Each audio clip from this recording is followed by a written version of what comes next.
Ashutosh Kumar Singh, lecturer in special education, intellectual disabilities, national trust for the handicap, new Delhi. जिनको सुनने का अवसर मिलेगा, जिनके भाव को जानने और उनके द्वारा दिव्यांगजनों के कुशल जीविकोपार्जन की विधियों को जानने का एक सुअवसर मिलेगा। मैं आशा करता हूं कि हमारे बीच श्री आशुतोष कुमार सिंह सर जुड़ चुके हैं। आशुतोष सर, अगर आप मुझे सुन पा रहे हैं तो एक बार अपनी तरफ से ऑडियो और वीडियो आप चेक कर लें, जिससे संपूर्ण कार्यक्रम में हम सभी आपको विधिवत सुन पाए।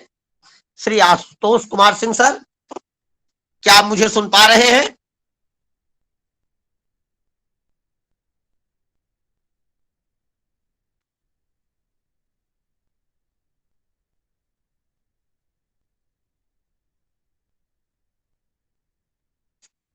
कुछ ही क्षण में श्री आशुतोष सर हमारे बीच जुड़ेंगे। अभी हमारे बीच वो हाँ अपना जुड़ाव कर रहे हैं। आज का यह कार्यक्रम composite regional centre for skill development, rehabilitation and empowerment of person with disability, CRC Lucknow के द्वारा आप सभी के बीच में एक लेक्चर सीरीज जिसका विषय है livelihood programme for person with disability के रूप में आप सभी के समक्ष है। आज के इस कार्यक्रम में मुख्य वक्ता के रूप में हमारे बीच पधार रहे हैं Ashutosh Kumar Singh sir, lecturer in special education, intellectual disability, national trust for the handicap, new Delhi से। आज के इस कार्यक्रम को कोऑर्डिनेट कर रहे हैं Shri Rajiv Ranjan sir, assistant professor speech and hearing, CRC Lucknow. Shri Vikas Mishra ji, orientation and mobility instructor, CRC Lucknow. Shri Uday Pratap Singh sir, ECSC teacher, CRC Lucknow. आज के कार्यक्रम में अपना आशीर्वचन हमें प्रदान कर रहे हैं doctor Himanshu Das sir, director PDUNI PBD, new Delhi. और इन कार्यक्रमों के निरंतर क्रियान्वयन हेतु और निरंतर ओजस्विता के साथ आगे बढ़ाने हेतु हमें आशीर्वचन प्रदान कर रहे हैं श्री रमेश पांडे सर, निदेशक, सीआरसी लखनऊ।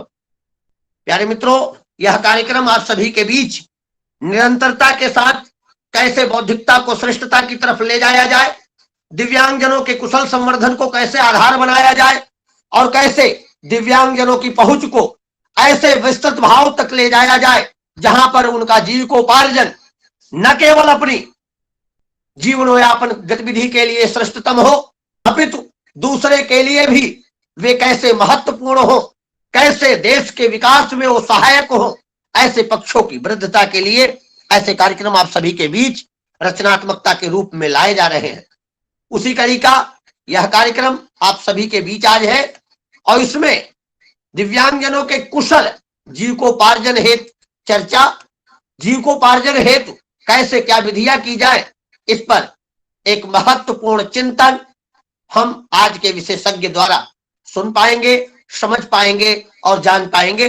निश्चित ही ऐसे विषय एक नवीन चिंतन को हम सभी के बीच लाते हैं और हम सभी को यह अवसर देते हैं कि कैसे हम विषय की सारगर्भिता को समझते हुए दिव्यांगजनों के जीवन को कौशलपूर्ण बनाकर उनकी कुशलता को कैसे कौशल्यता में बदलकर उनको एक जीविकोपार्जन हेतु समर्थित नहीं अपितु समाज हेतु समर्थित व्यक्तित्व बनाने में कितनी मदद कर सके। हमारे बीच श्री आशुतोष कुमार सर जुड़ चुके हैं। मैं सर का बहुत बहुत स्वागत करता हूं इस पटल पर और मैं सर से निवेदन करता हूं कि अगर आप सर मुझे सुन पा रहे हैं तो ऑडियो और वीडियो एक बार सर आप चेक कर लें, अपनी तरफ से वॉइस की क्लियरिटी और वीडियो की क्लियरिटी एक बार कर लें आप। श्री आशुतोष कुमार सिंह सर, अगर आप मुझे सुन पा रहे हैं तो एक बार अपनी ऑडियो और वीडियो अपनी तरफ से क्लियर कर लें सर।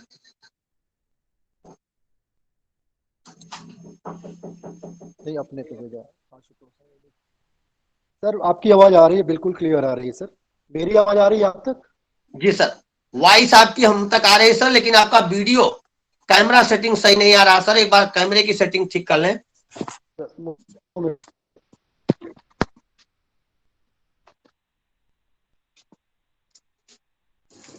पासवर्ड मांग रहा था क्या सर? वॉइस आपकी हम तक आ पा रही है, कैमरे की सेटिंग को एक बार आप पुनः। सर जो पीपीटी शेयर किया है आप जी सर। शेयर होगा जी शेयर सर, आपका वीडियो और ऑडियो दोनों स्पष्ट हम तक आ पा रहा है सर। पीपीटी आपकी तरफ से शेयर होगा, जो प्रेजेंटेशन है आपकी तरफ से शेयर होगा। जी जी, प्रेजेंटेशन हम अपनी तरफ से शेयर करेंगे सर। ठीक है ठीक है प्रेजेंटेशन का क्रम हमारी तरफ से रहेगा, आपको इसमें किसी भी तरीके के सुविधा का भाव नहीं रहेगा। ठीक है सर, ठीक है जी।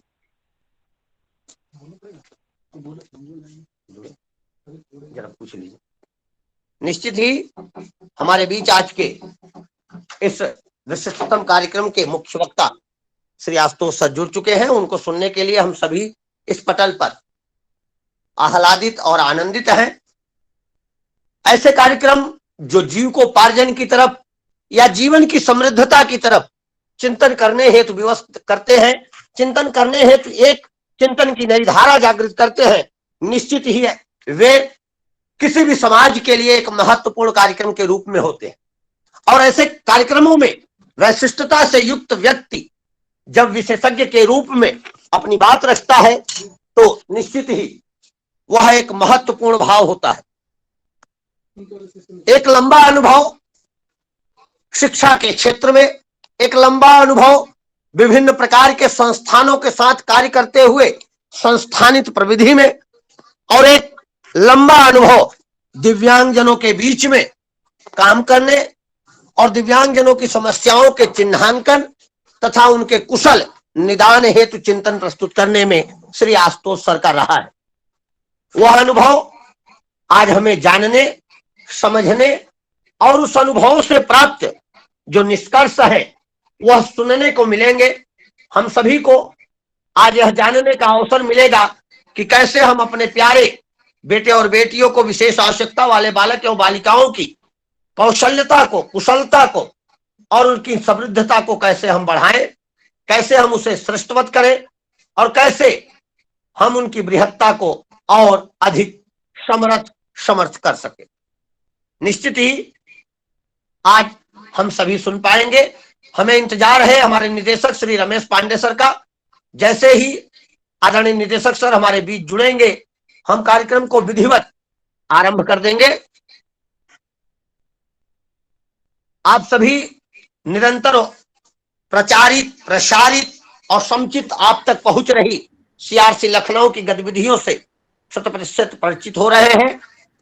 महाविद्यालयों, विश्वविद्यालयों, विद्यालयों में जन जागरूकता के कार्यक्रम, अर्ली इंटरवेंशन से संबंधित कार्यक्रम एवं साथ ही साथ एक ऐसे भाव जिसमें जांच की प्रक्रियात्मक व्यवस्था श्रेष्ठता को जाती है, ऐसे कार्यक्रमों को सीआरसी लखनऊ निरंतर आप सभी के बीच रख रहा है।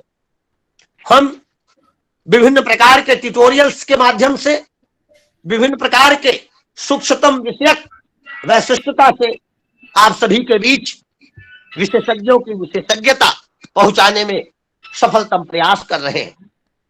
समुचित प्रयास कर रहा है सीआरसी लखनऊ कि वह कैसे एक सुदृढ़ समाज के लिए निरंतर एक सौम्य समाज का निर्माण कैसे बृहत्ता की तरफ ले जाए, कैसे समर्थ और समर्थ दिव्यांगजनों हेतु सहज समाज का निर्माण किया जाए, जिसमें हमारे सभी प्यारे बेटे और बेटियां एक श्रेष्ठतम भाव को प्राप्त करें।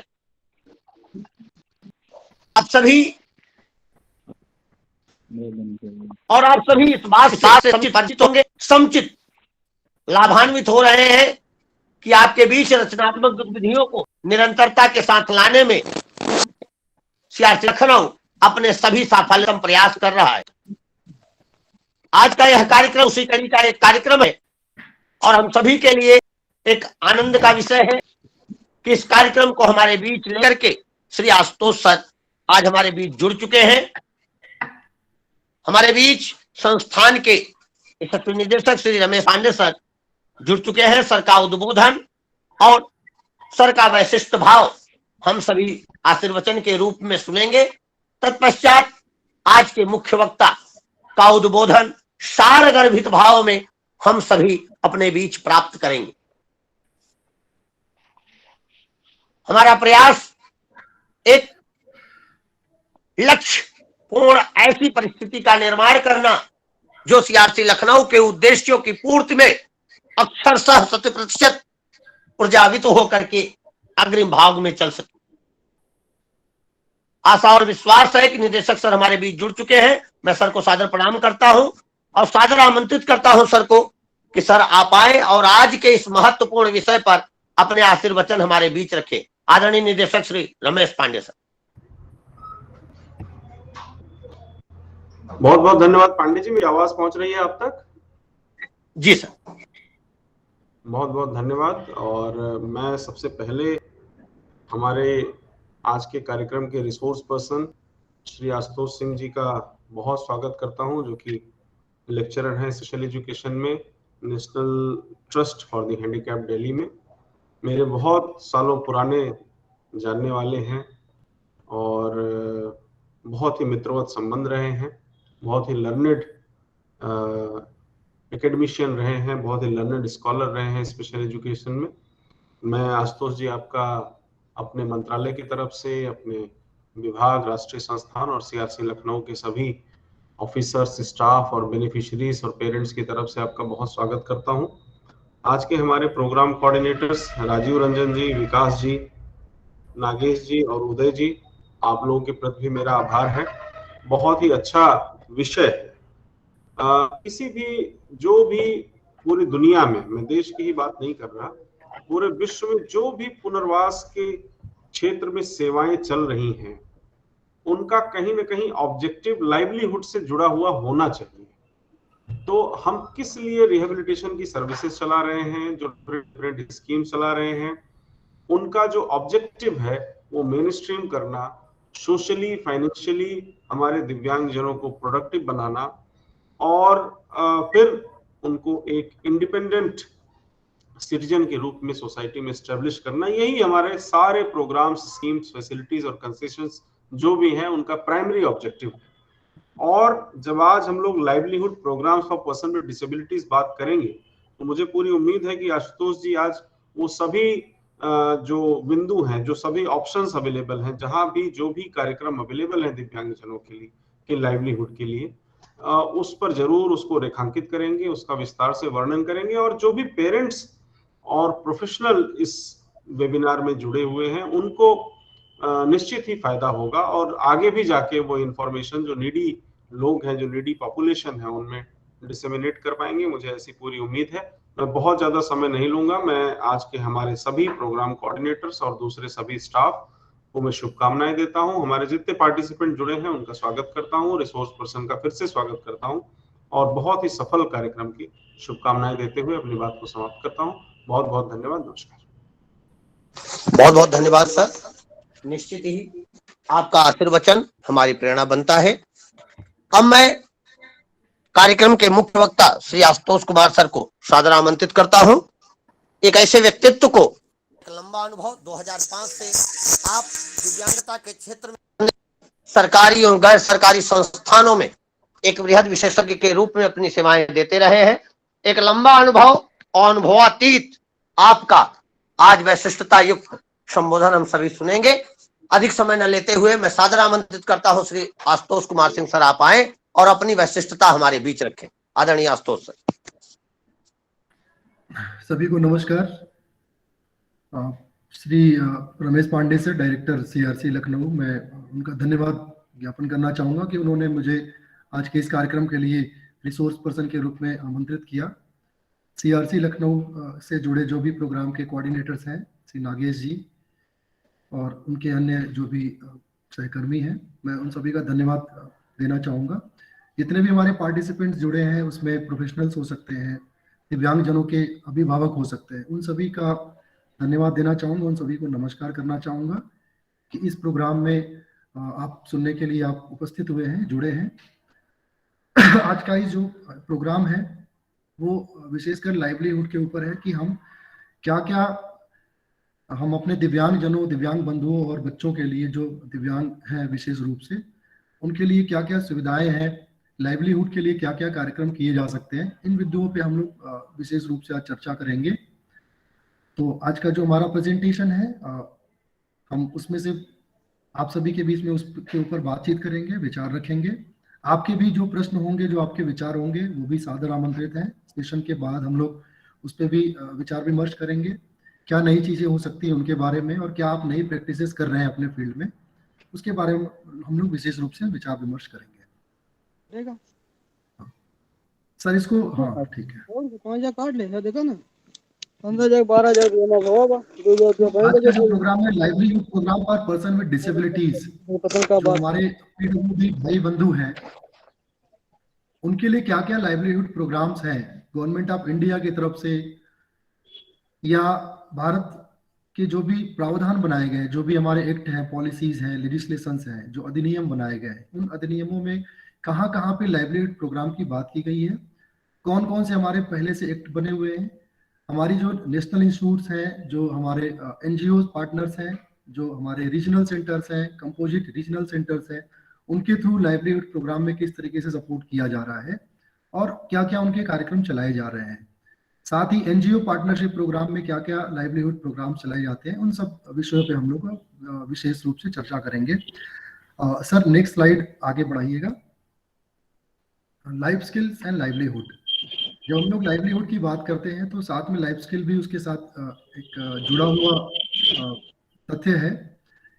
तो लाइफ स्किल को अगर हम देखें तो ये क्या है, हमारी जो लाइफ है, हमारा जो जीवन है, उसको सही रूप से चलाने के लिए हमारे जो लाइफ में जो डिमांड्स हैं, जो उसकी ज़रूरतें हैं, और जो डे टू डे लाइफ में चैलेंजेस आती हैं, उनको हम कैसे उनका सामना कर सकें और अपने अंदर एक पॉजिटिव बिहेवियर को डेवलप कर सकें।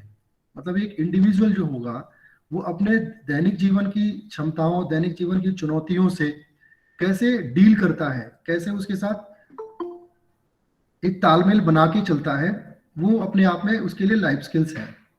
तो ये WHO का एक डेफिनेशन है 1993 में, the ability for adaptive and positive behaviour that enable individual to deal effectively with the demands and challenges of everyday life.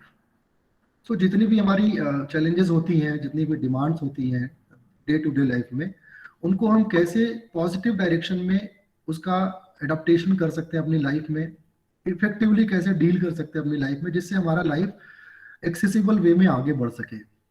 Livelihood की अगर हम बात करते हैं तो एक लाइन में यहाँ पे डेफिनेशन है, the way we earn the money we need to pay for food, a place to live and clothing etcetera.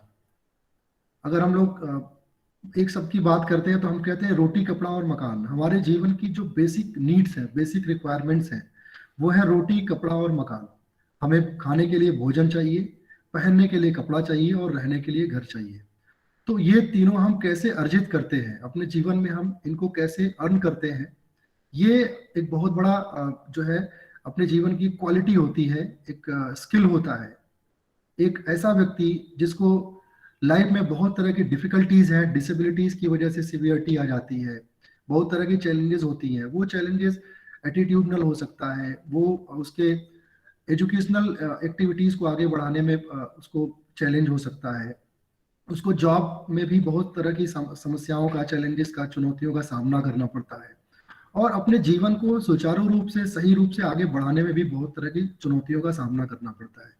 तो ऐसे दिव्यांग बंधुओं के लिए भी लाइवलीहुड अचीव करना, अर्न करना, ये अपने आप में बहुत बड़ा एक इशू है, बहुत बड़ा मुद्दा है। इसी मुद्दे पे आज हम लोग बात करेंगे कि हम कैसे उनके लाइवलीहुड को और बेहतर बना सकते हैं, जिसमें वो अपने जीने के लिए खाना, पहनने के लिए कपड़ा और रहने के लिए मकान का इंतजाम खुद से कर सकें। तो जब तक हम उनको इंडिपेंडेंट नहीं बनाएंगे तब तक वो कहीं ना कहीं किसी दूसरे के ऊपर उनको डिपेंड होना पड़ेगा। वो डिपेंडेंसी उनके परिवार के ऊपर हो सकती है, उनके अभिभावकों के ऊपर हो सकती है, समाज के ऊपर हो सकती है, या जो हमारी सरकारी संस्थाएं हैं, एजेंसियां हैं, एनजीओज हैं, उनके ऊपर डिपेंडेंसी हो सकती है। आगे स्लाइड बढ़ाएंगे सर। लाइवलीहुड या लाइफ स्किल्स की जरूरतें क्या क्या हैं, क्या क्या एसेंशियल्स हैं पीडब्ल्यूडी के लिए विशेषकर। एक आम इंसान के लिए अगर हम बात करें तो एसेंशियल जो लाइफ स्किल्स या लाइवलीहुड है वो अलग हो सकती है। पीडब्ल्यूडी की बात करें तो उनके लिए कुछ स्पेसिफिक और उसमें ऐड करना पड़ता है, क्योंकि बहुत सारी चीजों को उनको उनके जीवन के साथ साथ हमें उनको सिखाना पड़ता है, उनको ट्रेनिंग देना पड़ता है। जब वो ट्रेंड हो जाते हैं तभी जाके वो इंडिपेंडेंट हो पाते हैं। तो उसमें सबसे पहला daily living skills. Daily living skills में जो उनकी डेली एक्टिविटीज है, एक्टिविटीज ऑफ डेली लिविंग, दैनिक जीवन की सभी क्रियाएं जो सुबह उठने से रात्रि सोने जाने तक वो करते हैं, जिसमें कपड़े पहनना, भोजन करना, स्नान करना, ब्रश करना, या सोच की जो भी क्रियाएं हैं, टॉयलेट एक्टिविटीज हैं, वो सब इसमें शामिल हो जाती हैं। सेल्फ केयर में थोड़ा और उनके लिए ये कॉम्प्लेक्सिटीज जो है इसकी बढ़ जाती हैं। जैसे अगर उनको अगर वो धीरे धीरे एडल्ट लाइफ की तरफ आ रहे हैं तो अपना खुद का ध्यान रखना, जैसे शेविंग करना, अपने नाखून काटना, अपने बालों को संवारना, कुछ ग्रूमिंग स्किल्स भी इसमें आ सकती हैं। कुछ हेल्थ रिलेटेड एक्टिविटीज आ सकती हैं कि कैसे अपने आप को हम साफ सुथरा स्वच्छ बनाए रखें, जिससे कि हमें बीमारियां ना हो, किसी तरह का इन्फेक्शन ना हो। प्री वोकेशनल स्किल्स, जो बच्चे धीरे धीरे उनकी उम्र जो है वो बढ़ रही है और 14 साल या उससे ऊपर जा रहे हैं, तो 14 साल से लेकर 18 साल, मतलब 14 वर्ष से 18 वर्ष के बच्चों के लिए जो है वो प्री वोकेशनल स्किल होता है, जिससे कि वो आगे चल के वो वोकेशनल स्किल में अपने आप को इंडिपेंडेंट बना सके। वो डिफरेंट टाइप की वोकेशनल स्किल्स हो सकती हैं। वो ओपन एम्प्लॉयमेंट में जा सकते हैं, सेल्फ एम्प्लॉयमेंट में जा सकते हैं, सपोर्टेड एम्प्लॉयमेंट जा सकते हैं, या शेल्टर्ड एम्प्लॉयमेंट में जा सकते हैं। तो जिस तरह की वोकेशनल एम्प्लॉयमेंट अवेलेबिलिटी उनके कम्युनिटी में या उनके सोसाइटी में है, उसको ध्यान में रखते हुए हम प्री वोकेशनल स्किल का उनको ट्रेनिंग देते हैं। Community based instruction, community level में उनको जाके अपने आप को उनके साथ एक्सेस करना है, अपने ही समाज, अपने ही समुदाय के बीच में उनको रहना होता है, क्योंकि वो अपने ही समाज का हिस्सा है। तो उसके साथ कैसे वो बेहतर तालमेल बना सकते हैं, कैसे उसके साथ कम्युनिकेशन बिल्डअप कर सकते हैं, उसका उनको ट्रेनिंग दिया जाना, उसका इंस्ट्रक्शन दिया जाना। रिक्रिएशनल एंड लीजर स्किल्स, ऐसे दिव्यांगजनों के पास जो है वो कार्य के बाद किसी भी काम में वो लगते हैं, या एजुकेशन एक्टिविटीज में लगे हुए, या ट्रेनिंग में है, तो उसके बाद बहुत सारा उनके पास समय बच जाता है। तो उस समय का कैसे वो सही रूप में सदुपयोग करें, ऐसी रिक्रिएशनल या लीजर एक्टिविटीज में शामिल करना, जिससे उनकी प्रोडक्टिविटी को और ज्यादा बढ़ाया जा सके, उनकी क्वालिटी, उनके लाइफ की क्वालिटी को जो है और बेहतर किया जा सकता है। तो जैसे एक आम इंसान, एक गैर दिव्यांग जिसपे कोई दिव्यांगता नहीं है, वो अपनी लाइफ को सही रूप में डायरेक्शन दे पाता है, इंस्ट्रक्शन दे पाता है, क्योंकि उसको किसी और से डायरेक्शन लेने की जरूरत कम पड़ती है। लेकिन हमें दिव्यांग बंधुओं के लिए, दिव्यांगजनों को कहीं ना कहीं से इंस्ट्रक्शन देना पड़ता है, डायरेक्शन देना पड़ता है, गाइडेंस देना पड़ता है, जिससे कि वो अपने खाली समय का सही रूप में सदुपयोग कर सके। वो सदुपयोग ऐसा हो जो उनकी प्रोडक्टिविटी को बढ़ाए, जो उनकी क्रिएटिविटी को बढ़ाए, उनके इमेजिनेशन पावर को बढ़ाए, और साथ में सोसाइटी के साथ उनको कनेक्ट कर पाए। वो रिक्रिएशनल या लीजर एक्टिविटीज ऐसी नहीं हो जिसमें उनका कोई फायदा ना हो, या उनको अपने समाज से, अपने परिवार के साथ वो कनेक्ट ना कर पाए। तो कनेक्टिविटी बहुत जरूरी है। शॉपिंग स्किल उनको सिखाते हैं कि किस तरह से हम अपनी जरूरत की चीजों को खरीद सकते हैं, कैसे हम मार्केट में जा सकते हैं, शॉपिंग कर सकते हैं, मार्केटिंग कर सकते हैं। कुकिंग एंड लॉन्ड्री स्किल, भोजन बनाने से संबंधित और कपड़े धोने से संबंधित जो भी स्किल है उनको सिखा सकते हैं। पर्सनल फाइनेंस, अब अगर वो किसी कार्य में लगे हुए हैं जहां पे वो नौकरी कर रहे हैं और उनकी कुछ अर्निंग हो रही है, कुछ पैसे वो कमा रहे हैं, तो उस पैसे का कैसे वो फाइनेंशियल मैनेजमेंट कर सकते हैं, जो कि बहुत इंपॉर्टेंट एस्पेक्ट है। कई बार ऐसा होता है कि एक नॉन डिसेबल व्यक्ति को भी अपने कमाए हुए पैसों का सही फाइनेंशियल मैनेजमेंट नहीं आने की वजह से उसके पास अंत में बचता कुछ नहीं है।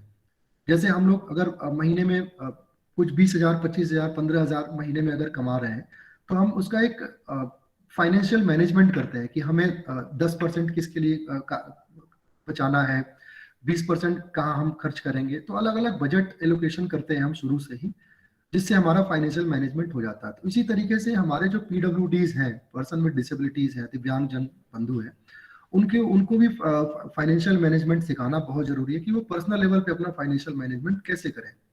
इससे ये होगा कि वो खुद का फाइनेंशियल मैनेजमेंट करेंगे और अपने परिवार में, अपने समाज में एक सक्रिय आर्थिक रूप से सहभागिता निभा सकेंगे। ऐसा नहीं है कि उनका जो ये आर्थिक सहयोग है सिर्फ उनके बेनिफिट के लिए होगा, बल्कि वो उनका जो आर्थिक मैनेजमेंट है वो कहीं ना कहीं उनके परिवार को, उनके सोसाइटी में भी एक एक्टिव कंट्रीब्यूशन के रूप में वो हेल्प कर सकता है।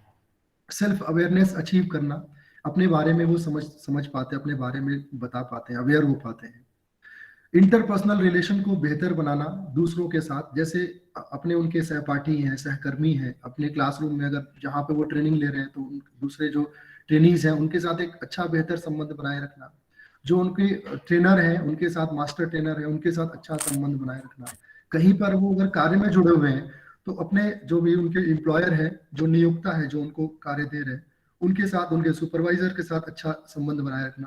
साथ में अपने अभिभावक, अपने माता पिता, अपने टीचर्स, अपने कम्युनिटी में जितने भी लोगों के साथ उनका तालमेल हो सकता है, जितने लोगों के साथ उनका कम्युनिकेशन हो सकता है, उनके साथ एक व्यक्तिगत अच्छा तरीके से वो अंतर्वैयक्तिक संबंध बनाए रखना, ये भी बहुत जरूरी होता है। इसको भी सिखा सकते हैं हम।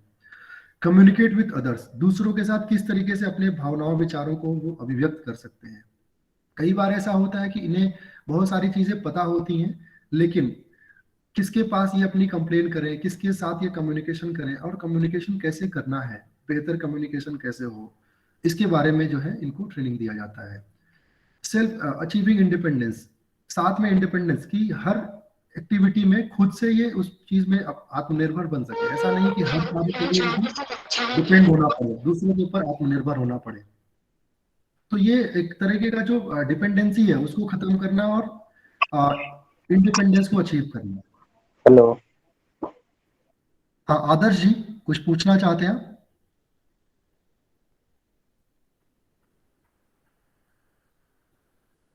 हेलो। हाँ सर, बाय डिफॉल्ट हमें लगता है ऑन हो गया था। आप कंटिन्यू करें सर, लास्ट में प्रश्नोत्तरी सेशन रखा है। बिल्कुल। आदर्श जी, अगर आपका कोई क्वेश्चन है या किसी भी पार्टिसिपेंट का कोई क्वेश्चन है तो आप उसको नोट कर लें। हम लोग बाद में डिस्कशन सेशन में सभी सवालों के बारे में हम लोग विचार विमर्श करेंगे। नेक्स्ट स्लाइड पे आएंगे सर। क्या क्या इंपॉर्टेंस है, क्या महत्व है लाइवलीहुड के या लाइफ स्किल्स के? एक तो ये इंडिपेंडेंट लिविंग में बहुत इंपॉर्टेंट रोल प्ले करता है। किसी भी बच्चा, किसी भी व्यक्ति जो कि दिव्यांगता से ग्रसित है, उसको इंडिपेंडेंट होने में, आत्मनिर्भर जीवन यापन करने में बहुत ही महत्वपूर्ण भूमिका निभाता है। उनकी जो भी जरूरतें हैं, जो उनकी अपेक्षाएं हैं, आकांक्षाएं हैं, जो वो जीवन में बनना चाहते हैं, उनके कुछ सपने होते हैं। हर व्यक्ति का अपना एक ड्रीम होता है कि मैं कहाँ पे अचीवमेंट हमारी जो है होगी, हमारी मंजिल कहाँ पे होगी। तो उसके हिसाब से वो शॉर्ट टर्म गोल्स, अपने शॉर्ट टर्म ऑब्जेक्टिव्स डिसाइड करते हैं कि हमें क्या क्या अपने जीवन में माइलस्टोन्स अचीव करना है। तो उसके हिसाब से उनकी एस्पिरेंट्स हो जाती हैं, उनकी नीड्स हो जाती हैं। तो एस्पिरेंट्स के हिसाब से नीड्स को भी आइडेंटिफाई करना, इसके बारे में जो है वो बताता है, काफी हेल्प करता है। साइको सोशल एक्टिविटीज में इनको जो है हेल्प करता है।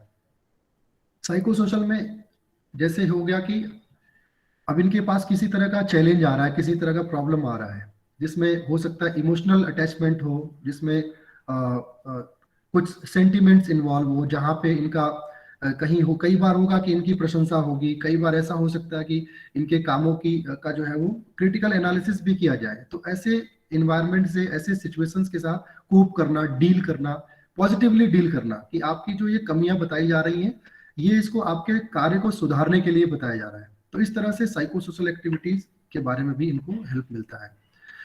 To enhance capabilities and enlarge choices, इनकी क्षमताओं को बढ़ाना और इनकी चॉइसेस। अब ये जितना ज्यादा ये ट्रेंड होंगे, जितना ज्यादा इनको सिखाया जाएगा, इससे ये होगा कि ये कहीं ना कहीं उनकी क्षमताएं उनकी बढ़ेंगी, और साथ में अपने जीवन में ये क्या कर सकते हैं, क्या नया कर सकते हैं, उसके चॉइसेस भी इनके जो है वो बढ़ जाती है। तो ऐसा नहीं है कि हमने जो एक पैरामीटर सेट कर दिया है कि दिव्यांग जन है तो ये आईडी वाले हैं या ऑटिस्टिक वाले हैं, तो इनके लिए स्पेसिफिक जो है टास्क पहले से ही डिसाइडेड है। हो सकता है कि उनके कैपेबिलिटीज के हिसाब से उनकी चॉइसेस और ज्यादा ब्रॉड लेवल पे डेवलप हो सकती है। तो build different dimensions of wellbeing, अपने आप को एक अच्छा व्यक्ति स्थापित करने के लिए अलग अलग डायमेंशंस में उनको जो है वो बिल्डअप करना, जिससे वो जीवन में अलग तरीके से अपने आप को बेहतर साबित कर सकते हैं। जैसे एक दिव्यांग व्यक्ति है तो वो जरूरी नहीं कि वो उसको पढ़ने लिखने में ही अच्छा बनाया जा सकता है। हो सकता है वो म्यूजिक में अच्छा हो, या दूसरे एक्टिविटीज में अच्छा हो सकता है, या फिर स्पोर्ट्स में वो अच्छा परफॉर्म कर सकता है, या अच्छा कमेंटेटर हो सकता है, या अच्छा पेंटर हो सकता है, या किसी सेल्फ जो उसके फैमिली में कोई सेल्फ एम्प्लॉयमेंट का कुछ है, बिजनेस है छोटा मोटा, तो उसमें वो बहुत अच्छी तरीके से हेल्प कर सकता है। तो इस तरीके के अलग अलग डायमेंशंस में जो है उसको बेहतर बनाया जा सकता है। Building self image and self worth, साथ में उनका एक सेल्फ इमेज बनता है। जब वो कुछ करते हैं, एक्टिवली पार्टिसिपेट करते हैं, सोसाइटी के लिए कुछ कंट्रीब्यूट करते हैं, तो उनका एक अपना सेल्फ इमेज बनता है और साथ में सेल्फ वर्थी भी उनकी आती है कि मैं भी कुछ कर सकता हूँ, मैं भी किसी लायक हूँ। ऐसा नहीं है कि मैं जीवन में कुछ नहीं कर सकता, मैं डिसेबल्ड हूँ या हैंडीकैप हूँ, इसके बावजूद मेरे में बहुत तरह की क्षमताएं हैं। बस उनको इन क्षमताओं के बारे में अवगत कराना है, उनको अवेयर कराना है कि आप कैसे अपनी अपनी लाइफ को और ज्यादा बेहतर बना सकते हैं, आप किस कार्य में आप बेहतर कर सकते हैं। जहां पे आपको गाइडेंस की जरूरत है, जहां पे आपको सपोर्ट की जरूरत है, वहां पे आपको सपोर्ट और गाइडेंस मिलेगा। तो इस तरीके से उनके जीवन को और ज्यादा बेहतर बना सकते हैं। तो ये कुछ इंपॉर्टेंट एस्पेक्ट है लाइफ स्किल्स के। सर नेक्स्ट स्लाइड पे आएंगे। क्या इसके बेनिफिट्स हो सकते हैं लाइफ स्किल लाइवलीहुड के?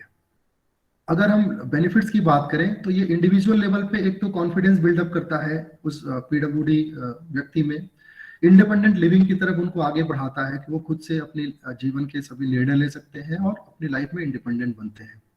अल्टरनेटिव्स का वो एनालिसिस कर पाते हैं कि अगर उनके पास ऑप्शंस हैं तो उन ऑप्शंस में उनके लिए बेहतर कौन सा ऑप्शन हो सकता है, उसके लिए अल्टरनेट वो सिलेक्ट कर पाते हैं, उसका एनालिसिस भी कर पाते हैं। कई बार हो सकता है कि एक एक्टिविटी में उनको बहुत ज्यादा सफलता नहीं मिलती है, लेकिन उनकी क्षमताएं दूसरी एक्टिविटीज में भी है, तो ऐसे अल्टरनेटिव्स को एनालिसिस कर लेते हैं। सेल्फ अवेयरनेस डेवलप होता है अपने बारे में कि उनकी खुद की क्या कमियां हैं, कौन से स्ट्रेंथ है, किस एरिया में वो ज्यादा मजबूत है, ज्यादा बेहतर कर सकते हैं। इसके हिसाब से वो एक सेल्फ अवेयरनेस भी डेवलप होता है इंडिविजुअल लेवल पे। नेक्स्ट स्लाइड पे आएंगे सर। एम्प्लॉयमेंट लेवल पे अगर हम बात करें तो एम्प्लॉयमेंट लेवल पे भी उनको काफी इसका बेनिफिट हो सकता है। सर नेक्स्ट स्लाइड आगे बढ़ाएंगे। अपनी टीम के साथ वो सही तरीके से काम कर पाते हैं। जैसे क्या होता है कि अगर हम एक ऐसे एनवायरनमेंट में काम कर रहे हैं जहां पे हमारे साथ दूसरे कोवर्कर्स भी हैं या दूसरे पीडब्ल्यूडीज हैं या नॉन डिसेबल्ड भी हो सकते हैं, जैसा एम्प्लॉयमेंट होगा उसके हिसाब से वहां की कोवर्कर्स का सिचुएशन होगा। तो हो सकता है कि उनको एक टीम में काम करना हो, तो टीम में काम करने के लिए सही तरीके से एक तालमेल बना के एक सिनर्जी सिस्टम से काम करना अपने आप में बहुत इंपॉर्टेंट होता है।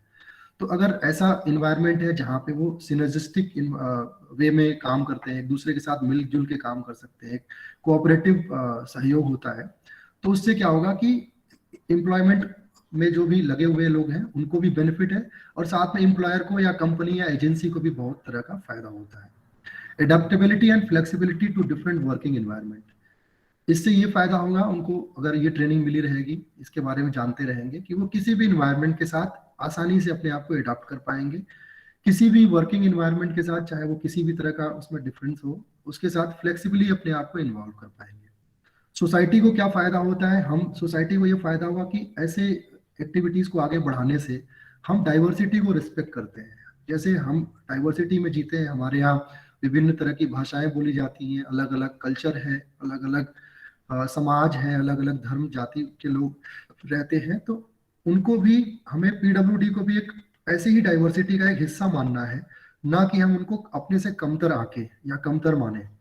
वो भी सोसाइटी में उनकी जितनी भी क्षमताएं हैं या जिस क्षेत्र में उनकी क्षमताएं हैं, उन क्षमताओं में वो बेहतर कर सकते हैं अगर हम उनको ऐसा एनवायरनमेंट, ऐसी सोसाइटी प्रोवाइड करें जहां पे वो अपनी क्षमताओं का प्रदर्शन इंडिपेंडेंट वे में कर सके, इफेक्टिवली कर सके। तो हम डाइवर्सिटी को भी कहीं ना कहीं रिस्पेक्ट करते हैं कि हमारा जो समाज है वो विभिन्नताओं से भरा हुआ है और उन्हीं विभिन्नताओं का हिस्सा हमारे पीडब्ल्यूडी भी है। Recognising cultural awareness, cultural awareness को भी हम कहीं ना कहीं बढ़ावा देते हैं। जैसे हर सोसाइटी का या हर आप कह सकते हो कम्युनिटी का एक अपना एक कल्चरल वैल्यू होता है, कल्चरल आइडेंटिटी होती है। उस कल्चरल आइडेंटिटी या कल्चरल वैल्यूज को हम अगर पीडब्ल्यूडीज को भी उसमें शामिल करते हैं, जैसे अगर हम बात करें तो बनारस की बात करते हो तो बनारस में साड़ियों का काम होता है, बनारसी साड़ियों के बारे में आप लोग जानते हैं। वहां पे लकड़ी के खिलौने भी बनाए जाते हैं, उसके लिए भी फेमस है। और अगर हम लखनऊ की बात करें तो लखनऊ का चिकन का जो काम होता है, तो वहां पे उससे रिलेटेड जो भी कल्चरल हेरिडिटरी है, उस कल्चरल एक्टिविटीज में हम उनको अगर शामिल करें, उसके बारे में अवेयर करें, तो कहीं ना कहीं एक रिकॉग्निशन मिलता है नेशनल लेवल पे, कम्युनिटी लेवल पे या इंटरनेशनल लेवल पे, कि हमने अपने कल्चरल एक्टिविटीज में भी पीडब्ल्यूडीज को भी जोड़ा हुआ है। ऐसा नहीं कि हम उनके लिए पहले से प्री डिजाइंड या प्री डिफाइंड एक्टिविटीज में ही उनको शामिल कर रहे हैं, बल्कि साथ साथ हम मेन स्ट्रीमिंग जो भी कल्चरल एक्टिविटीज हैं, कल्चरल जो हमारे एम्प्लॉयमेंट है, उसमें भी इनको हम कहीं ना कहीं शामिल करते हैं। तो एक तरीके का रिकॉग्निशन मिलता है कल्चरल अवेयरनेस का भी। डेवलपिंग नेगोशिएटिंग स्किल्स, इनको नेगोशिएटिंग स्किल भी इनका डेवलप होता है। जैसे सोसाइटी में अगर इनके साथ आप, कई बार ऐसा होता है कि हम एक नॉन डिसेबल होने के नाते, या कुछ ऐसी एजेंसीज होंगी, कुछ ऐसी संस्थाएं होंगी, कुछ ऐसे एम्प्लॉयर होंगे जो इनसे काम ज्यादा करा के उनको कम पैसा देते होंगे। तो अगर इनको ये पता रहेगा कि हम लाइफ स्किल के बारे में या लाइवलीहुड के बारे में ट्रेंड रहेंगे, तो नेगोशिएशन इनके अंदर आ जाएगा कि मेरा शोषण ना हो, मेरा नुकसान ना हो, मैं जो भी काम कर रहा हूँ उस मेरे प्रोडक्टिविटी के हिसाब से मुझे सैलरी मिलना चाहिए, वेजेस मिलना चाहिए, जो मेरा मेहनताना है वो प्रॉपर मिलना चाहिए। तो एक तरीके का नेगोशिएटिंग स्किल भी होता है डेवलप। नेक्स्ट स्लाइड पे आएंगे सर हम लोग। डिफरेंट स्कीम्स क्या है लाइवलीहुड के लिए, पीडब्ल्यूडी के लिए, इससे भी नेक्स्ट आगे आएंगे। हाँ, तो नेशनल ट्रस्ट का स्कीम है लाइवलीहुड के लिए। सबसे पहले अगर हम बात करें नेशनल ट्रस्ट, जो कि 1999 के नाम से जाना जाता है, राष्ट्रीय न्यास अधिनियम, इसमें एक स्कीम है प्रेरणा। प्रेरणा जो है एक मार्केटिंग असिस्टेंस स्कीम है। तो प्रेरणा में क्या होता है, ये एक मार्केटिंग असिस्टेंस स्कीम है जिसका ऑब्जेक्टिव है एक वाइबल और वाइड स्प्रेड चैनल्स डेवलप करना, अलग अलग लेवल पे जाके जो भी इनके द्वारा प्रोडक्ट्स बनाए जाते हैं या पीडब्ल्यूडी के द्वारा बनाए जाने वाले प्रोडक्ट्स और उनके द्वारा प्रदान की जाने वाली जो भी सर्विसेज हैं, उन सर्विसेज की मार्केटिंग करना, उन प्रोडक्ट्स की मार्केटिंग करना, जिससे लोगों के बीच में, समाज के बीच में एक बेहतर तरीके से लोगों को प्रचारित किया जा सके, बताया जा सके, लोगों को अवेयर किया जा सके कि पीडब्ल्यूडी के द्वारा भी बहुत सारे कार्य किए जाते हैं, बहुत तरह की एक्टिविटीज में उनको शामिल किया जाता है और बहुत सारे प्रोडक्ट्स वो बनाते हैं। तो इसके लिए ये प्रेरणा स्कीम है। This scheme aims at providing funds to participate in events such as exhibitions, melas, fairs, etc. at national, regional or state or district level.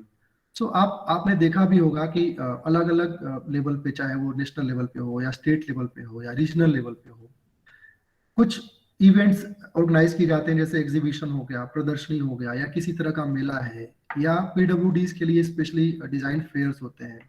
Delhi की बात करें या लखनऊ या पटना की हम बात करें स्टेट में, तो वहां पे इनके लिए अलग अलग तरीके के फेयर्स लगाए जाते हैं, एग्जीबिशंस लगाए जाते हैं, जहाँ पे पीडब्ल्यूडी के द्वारा बनाए गए प्रोडक्ट्स जो है उनका एक तरीके का एग्जीबिशन होता है। लोग आते हैं और इनके जो भी प्रोडक्ट्स हैं, जो भी इनके सर्विसेज हैं, उसके बारे में जानकारी लेते हैं, वहां से प्रोडक्ट्स परचेज भी करते हैं।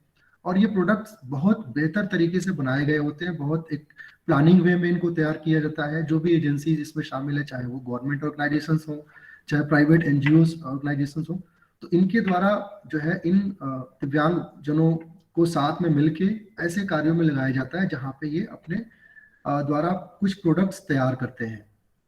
वो हैंडीक्राफ्ट के मटेरियल्स हो सकते हैं, कुछ खिलौने हो सकते हैं, हमारे दैनिक जीवन में जरूरत में आने वाली चीजें हो सकती हैं, जैसे आजकल पेपर बैग, हैंड बैग का जो है चलन है काफी, तो इनके द्वारा वो पेपर बैग भी बनाए जाते हैं। फाइल फोल्डर्स बनाते हैं ये बच्चे, अलग अलग डिफरेंट टाइप के पेंसिल्स और पेन में जो है ये उसमें और ज्यादा डिजाइनिंग करते हैं, उसमें एडाप्टेशन करते हैं, जिससे वो और ज्यादा खूबसूरत हो और अट्रैक्ट करे बच्चों को।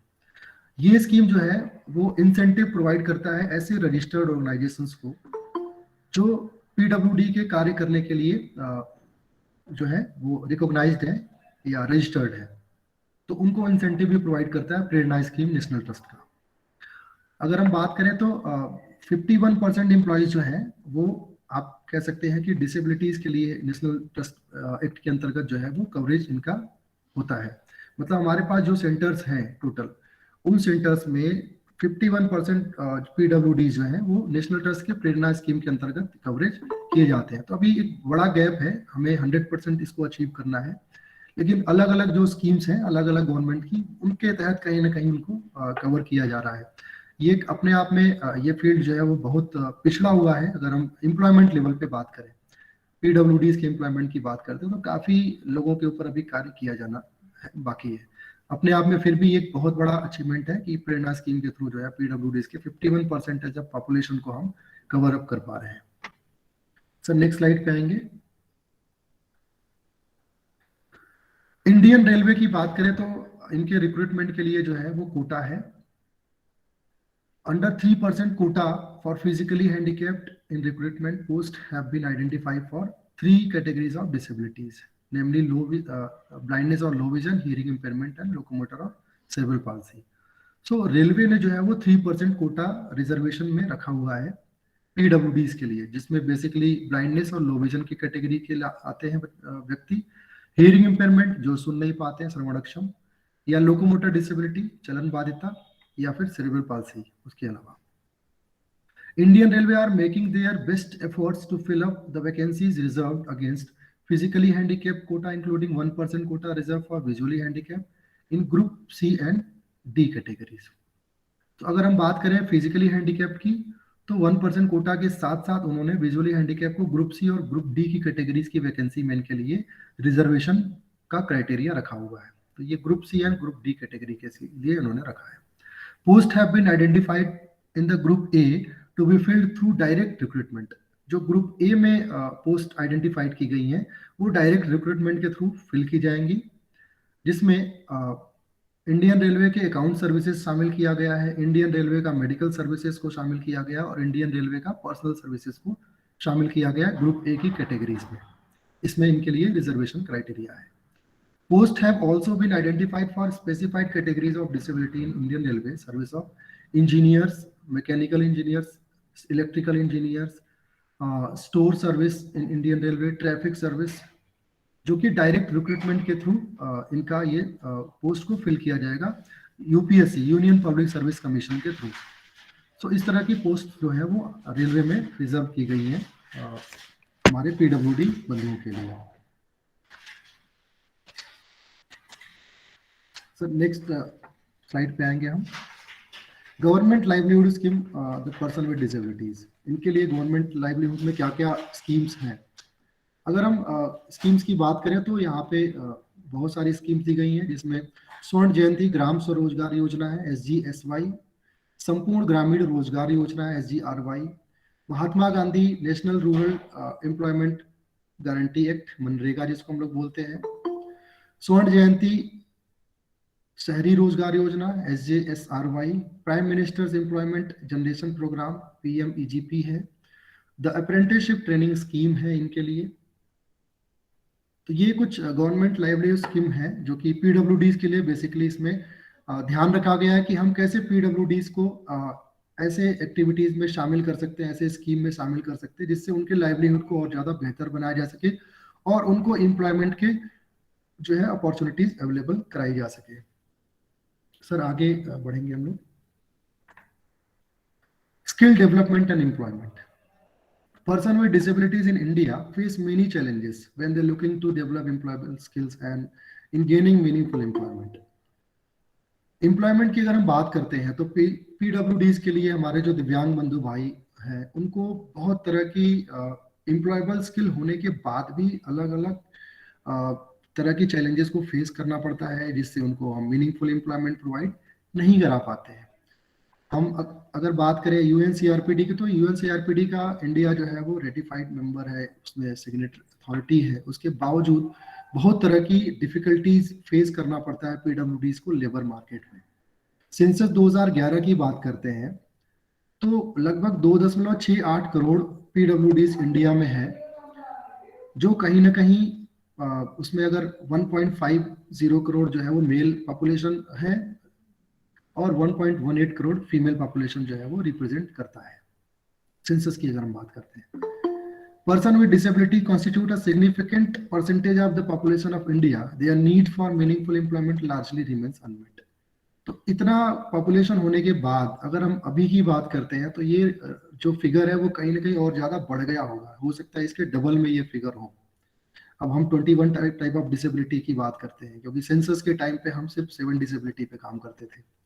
तो ये जो फिगर है वो काफी बढ़ गया। उसके बावजूद इतना होने के बाद भी, इतना परसेंटेज रिप्रेजेंटेशन होने के बाद भी कहीं ना कहीं इनका एम्प्लॉयमेंट आज तक प्राप्त नहीं हो सका है कि हम सभी पीडब्ल्यूडीज के को एम्प्लॉय कर सके या उनको बेहतर जीवन यापन जीने योग्य बना सके। तो ये एक बहुत बड़ा चैलेंज है अपने आप में।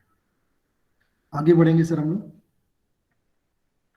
हमारे पास क्या क्या स्किल ट्रेनिंग लैंडस्केप है पीडब्ल्यूडीज के लिए जो अभी वर्तमान में उपलब्ध है। एनएसडीसी हमारे पास है, नेशनल स्किल डेवलपमेंट कॉर्पोरेशन है। वोकेशनल ट्रेनिंग कोर्सेज हैं जो कि नेशनल इंस्टीट्यूट्स के द्वारा चलाए जा रहे हैं, जो कि department of person empowerment of person with disabilities के अंतर्गत नेशनल इंस्टीट्यूट चलाए जा रहे हैं। National handicap finance and development corporation NHFDC है। नेशनल ट्रस्ट एक्ट है हमारे पास इनके लिए। Ministry of labour and employment जो कि कम से कम 20 वोकेशनल रिहेबिलिटेशन सेंटर्स को सुपरवाइज कर रही है और 10,000 आईटीआई सेंटर्स जिसमें 1,000 से अधिक एम्प्लॉयमेंट एक्सचेंजेस हैं उनको सुपरवाइज कर रही है। टेक्निकल एंड वोकेशनल कोर्सेज चलाए जा रहे हैं जो कि अलग अलग कम्युनिटी कॉलेज की तरफ से या आईआईटी जो चला रही हैं, कुछ यूनिवर्सिटीज भी टेक्निकल एंड वोकेशनल कोर्सेज चलाती हैं जिनका affiliation ministry of human development से है। तो इस तरह से हमारे पास ये कुछ इनके पास स्किल ट्रेनिंग लैंडस्केप है। अगले स्लाइड में हम और देखेंगे। सर नेक्स्ट स्लाइड पे आएंगे। कुछ एनजीओज हैं जो कि वोकेशनल ट्रेनिंग और स्किल डेवलपमेंट पे फोकस करते हैं। सर नेक्स्ट स्लाइड बढ़ेंगे आगे। हाँ, वोकेशनल ट्रेनिंग और स्किल डेवलपमेंट पे काम करने वाले एनजीओज हैं। प्राइवेट सेक्टर ट्रेनिंग ऑर्गेनाइजेशंस हैं जो कि सीएसआर इनिशिएटिव के अंतर्गत काम करते हैं। सीएसआर आप लोग जानते होंगे, कॉर्पोरेट सोशल रिस्पॉन्सिबिलिटी। ये 2014 में बनाया गया था act, CSR act, corporate social responsibilities act 2014 के नाम से जाना जाता है। इसमें यह है कि जो भी कंपनी, जो भी इंडस्ट्रीज जिनका एनुअल टर्नओवर 100 करोड़ या 500 करोड़ या उससे ऊपर है, उनको सीएसआर फंड में 2% जो है वो कॉर्पोरेट सोशल रिस्पॉन्सिबिलिटी फंड में एलोकेट करना होगा। तो वो 2% सरकार के सीएसआर एक्ट में जमा कर सकते हैं या सीएसआर इनिशिएटिव के अंतर्गत ये खुद अपनी कंपनी की तरफ से काम कर सकते हैं। इसमें बहुत सारी बड़ी एजेंसीज हैं जो कि डिसेबिलिटी में काम करती हैं, जैसे जिसमें आपका जिंदल ग्रुप हो गया, इसमें बिरला ग्रुप भी काम करती है, रिलायंस फाउंडेशन है, अजीम प्रेमजी फाउंडेशन है। बहुत सारी इंटरनेशनल या नेशनल एजेंसीज हैं हमारी जो कि इस फंड का यूटिलाइजेशन करती है। National rural livelihood mission of ministry of rural development का है। सेम जो है national urban livelihood mission ministry of urban development का है प्रोग्राम। वोकेशनल ट्रेनिंग है, लाइवलीहुड प्रोग्राम्स है। दूसरी जो सेंट्रल गवर्नमेंट मिनिस्ट्रीज हैं या स्टेट गवर्नमेंट मिनिस्ट्रीज हैं उनके साथ मिलकर ये काम किया जा रहा है इनके लाइवलीहुड को बेहतर बनाने के लिए। लेकिन गैप कहाँ पे है, कहाँ पे दिक्कत आ रही है? सर अगले स्लाइड में आएंगे हम लोग कि जो गैप्स आ रही है।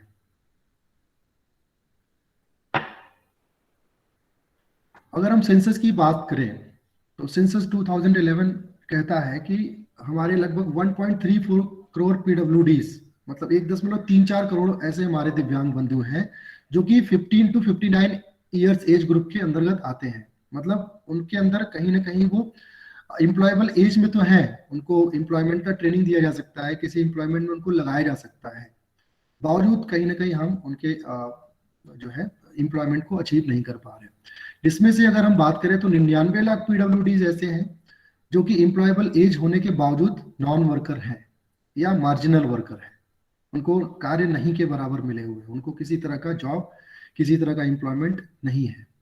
Person with disabilities are among the poorest in the population. अगर हम बात करते हैं अपने मार्जिनलाइज सेक्शन की, डिसएडवांटेज ग्रुप का या डिस्क्रिमिनेटेड ग्रुप का, तो उसमें जो है वो गरीब भी आते हैं, पीडब्ल्यूडी भी आते हैं। लेकिन वो पीडब्ल्यूडी जो गरीब है वो तो कहीं ना कहीं डबल मार्जिनलाइज होता है, उसके साथ डबल डिस्क्रिमिनेशन होता है, डुअल डिस्क्रिमिनेशन होता है। एक तो वो गरीब, एक तो वो डिसेबल्ड, दूसरा गरीब।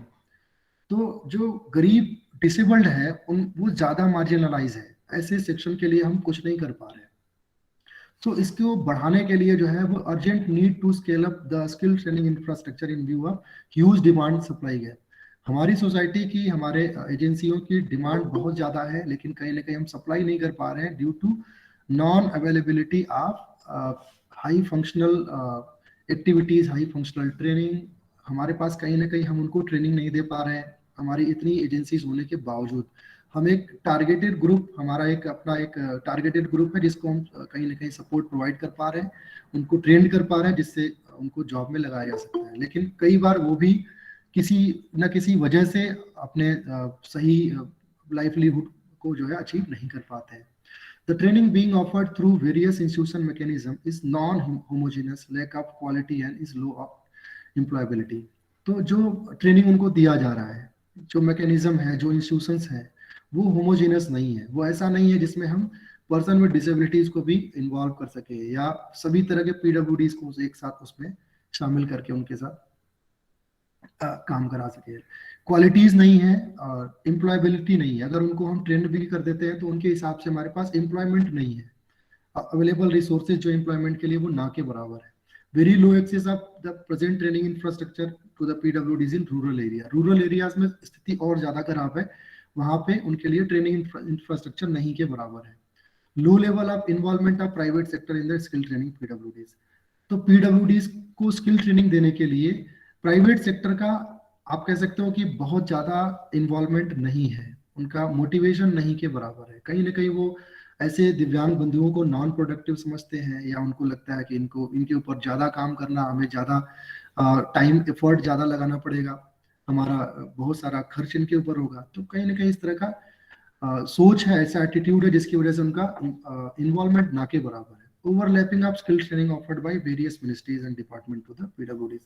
पीडब्ल्यूडीज के लिए जो डिपार्टमेंट्स है, जो मिनिस्ट्रीज हैं, उनके लिए जो अलग अलग ट्रेनिंग प्रोग्राम्स बनाए गए, तो कहीं ना कहीं अलग अलग मिनिस्ट्रीज के अलग अलग डिपार्टमेंट के प्रोग्राम एक दूसरे से ओवरलैप होते हैं। तो कई बार इस कंफ्यूजन में भी इनके लिए बेहतर नहीं हो पा रहा है, ये भी अपने आप में गैप का कारण है। नेक्स्ट स्लाइड पे बढ़ेंगे हम। Need for skill development and vocational rehabilitation क्यों जरूरी है? Quality vocational training with high employability. इनको क्वालिटी वोकेशनल ट्रेनिंग दिया जाए और साथ में एम्प्लॉयबिलिटी भी हाई लेवल पे होना चाहिए। ऐसा नहीं हो कि हमने ट्रेनिंग दिया 100 लोगों को और हमने जॉब दिया 10 लोगों को, तो कहीं ना कहीं एम्प्लॉयबिलिटी हमारी लैक में आ रही है, हम बहुत पिछड़े हो गए। Homogeneous training curriculum and methodology. हमारा जो ट्रेनिंग करिकुलम है और जो सिखाने के जो तरीके हैं, जो मेथड है, वो ऐसा हो जो होमोजेनस हो, हमारे सभी तरह के डिसेबल्ड के लिए एप्लीकेबल हो, उनके लिए एक्सेसिबल हो, जिससे वो आराम से किसी अपनी कार्य को कर सके, जो ट्रेनिंग है मिला हुआ उसको कर सके और ट्रेनिंग के हिसाब से अपने जॉब सर्च कर सके और उसमें एक्सेस हो सके, उनको वो जॉब मिले भी। Use of latest technology. Training में हमें लेटेस्ट टेक्नोलॉजी का यूज करना है, अलग अलग तरीके के कंटेंट जनरेशन करें और मॉनिटरिंग होना चाहिए प्रॉपर, जो भी ट्रेनिंग उनको दिया जा रहा है। Synergistic participation of private sector and NGOs in the training and placement process. उनके ट्रेनिंग के लिए, उनके प्लेसमेंट के लिए जो प्राइवेट सेक्टर है और एनजीओज हैं, उनको आपस में एक तालमेल बनाते हुए उसमें उनका पार्टिसिपेशन होना चाहिए। Targeted optimal use of CSR fund. जो सीएसआर फंड है, कॉर्पोरेट सोशल रिस्पॉन्सिबिलिटी फंड है, उसका बेहतर तरीके से उसका यूज हो, जिससे वो सभी तरह के दिव्यांग जनों के लिए कार्य में उसका यूज किया जा सके। नेक्स्ट स्लाइड पे आएंगे सर। ऑब्जेक्टिव्स एंड कवरेज क्या है इसका? The guidelines will cover PwDs with not less than 40% of disability and having a disability certificate issued by competent medical authority. ऐसे पीडब्ल्यूडी जिनको 40% या उससे अधिक की दिव्यांगता है और उनको एक कॉम्पिटेंट मेडिकल अथॉरिटी के द्वारा प्रदान किया गया डिसेबिलिटी दिव्यांगता प्रमाण पत्र होना चाहिए, जिसमें 30% रिजर्वेशन होना चाहिए वुमेन के लिए स्किल ट्रेनिंग में। जो वुमेन पीडब्ल्यूडी हैं उनको 30% उनका रिजर्वेशन हो, उनका रिप्रेजेंटेशन हो। The skill training will be provided through training institutions recognized by Ministry of Skill Development and Entrepreneurship। तो जो हमारा ministry of skill development and entrepreneurship है, उसके द्वारा ये ट्रेनिंग सेंटर रिकॉग्नाइज्ड हो, उनके द्वारा पंजीकृत हो, उनके द्वारा रजिस्टर्ड होने चाहिए। नेक्स्ट स्लाइड पे आएंगे सर हम लोग।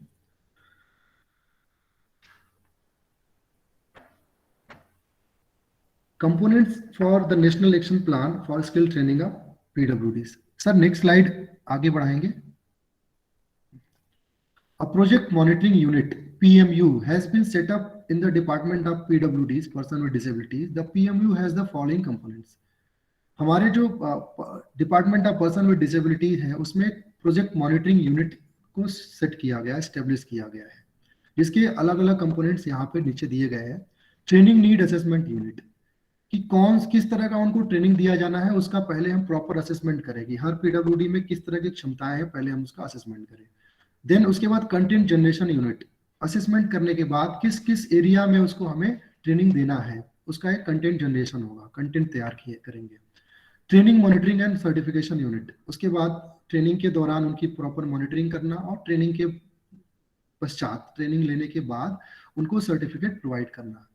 एम्प्लॉयर कनेक्ट यूनिट, कहाँ कहाँ उनको जॉब प्लेसमेंट दिलवाया जा सकता है, कहाँ पे उनके लिए एम्प्लॉयमेंट अवेलेबिलिटी है, ऐसे एम्प्लॉयर्स के साथ, ऐसे एजेंसीज के साथ कनेक्शन बना के रखना, एक ये यूनिट होगा। IT unit for creation of e learning modules, monitoring of training and E certification. तो एक आईटी यूनिट होगा जो कि ई लर्निंग मॉड्यूल तैयार करेगा, ट्रेनिंग की मॉनिटरिंग पैकेज को तैयार करेगा और ई सर्टिफिकेशन भी बनाएगा। अब नेक्स्ट स्लाइड पे आएंगे सर। कौन कौन से पीडब्ल्यूडी इसके लिए एलिजिबल होंगे, एलिजिबिलिटी फॉर ट्रेनीज। तो सबसे पहला है a citizen of India, Bharat का नागरिक होना चाहिए। पीडब्ल्यूडी हो जिसमें 40% या उससे अधिक की दिव्यांगता होना चाहिए और उसके पास कॉम्पिटेंट मेडिकल अथॉरिटी द्वारा इश्यू किया गया एक मेडिकल डिसेबिलिटी सर्टिफिकेट होना चाहिए। उसकी उम्र जो है वो 15 साल से ऊपर ना हो और 59 ईयर से अबव नहीं होना चाहिए, उससे ऊपर नहीं होना चाहिए, मतलब वो 15 से लेके 59 वर्ष के बीच में आने वाला होना चाहिए।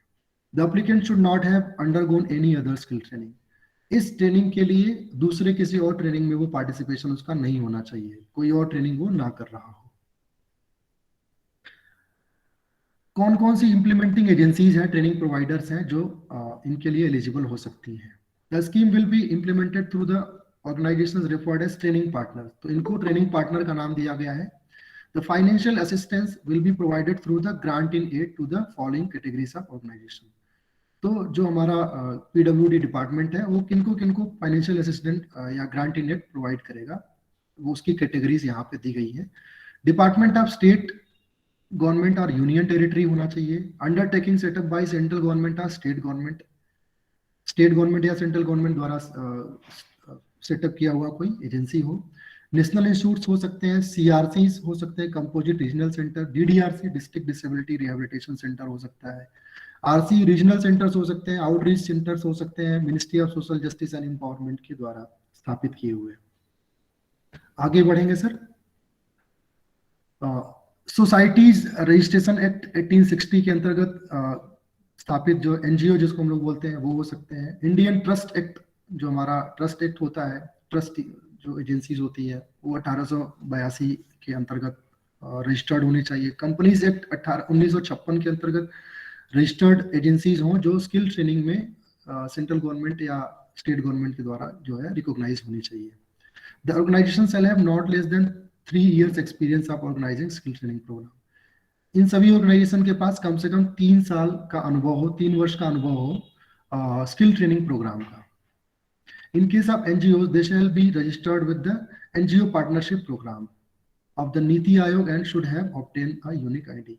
NGOs हैं तो उनको NGO partnership program के अंतर्गत रजिस्टर्ड होना चाहिए और जो हमारा गवर्नमेंट ऑफ इंडिया का नीति आयोग है उससे एक यूनिक आईडी भी उनको प्राप्त हो। ये जो है वो एलिजिबल कैंडिडेट होंगे, एलिजिबल एजेंसीज होंगी। सर नेक्स्ट स्लाइड पे आएंगे। सरकार की तरफ से कुछ इंसेंटिव स्कीम है पीडब्ल्यूडीज को प्राइवेट सेक्टर में एम्प्लॉयमेंट देने के लिए।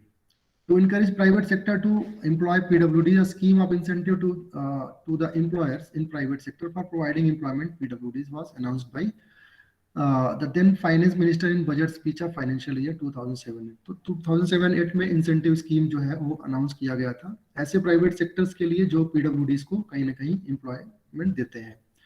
सो उसमें ये कहा गया था ministry of social justice and employment में कि जो भी हमारे PWDs हैं ऐसे पीडब्ल्यूडीज एम्प्लॉयज के लिए ईपीएफ और ईएसआई एम्प्लॉयर्स को नहीं देना होगा, वो गवर्नमेंट ऑफ इंडिया जो है वो उनका वहन करेगी। ऐसे हमारे पीडब्ल्यूडीज ऐसे एम्प्लॉयज जिनकी सैलरी मंथली 25,000 या उससे नीचे है तो उनके जो ईपीएफ आएगा, उनका जो ईएसआई आएगा एम्प्लॉय प्रोविडेंट फंड, वो गवर्नमेंट ऑफ इंडिया की तरफ से प्रोवाइड कराया जाएगा।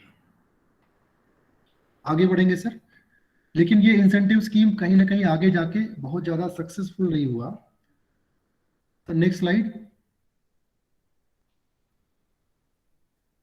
तो इसका बहुत ज्यादा अच्छा रिस्पांस नहीं आया इस स्कीम का, क्योंकि इसका कंट्रीब्यूशन जो ईपीएफ ईएसआईसी का था वो सिर्फ 3 साल के लिए था। मतलब गवर्नमेंट ऑफ इंडिया सिर्फ 3 साल के लिए ऐसे प्राइवेट सेक्टर को ईपीएफ या ईएसआई में कंट्रीब्यूशन देगी। दूसरा ये था कि सिर्फ 25,000 तक की सैलरी वाले पीडब्ल्यूडी एम्प्लॉइज को ही इसका बेनिफिट मिलता। उसके ऊपर वालों को एजेंसी की तरफ से देना पड़ता ईपीएफ और ईएसआईसी। कुछ एडमिनिस्ट्रेटिव चार्जेस थे 1.1% जो कि एम्प्लॉयर्स के द्वारा दिए जाना था, और किसी तरह का टैक्स इंसेंटिव नहीं था एम्प्लॉयर्स को। और जो रिम्बर्समेंट मेथड था वो बहुत ज्यादा डिफिकल्ट था, उसमें बहुत ज्यादा प्रोसेस था, बहुत चैनल थे।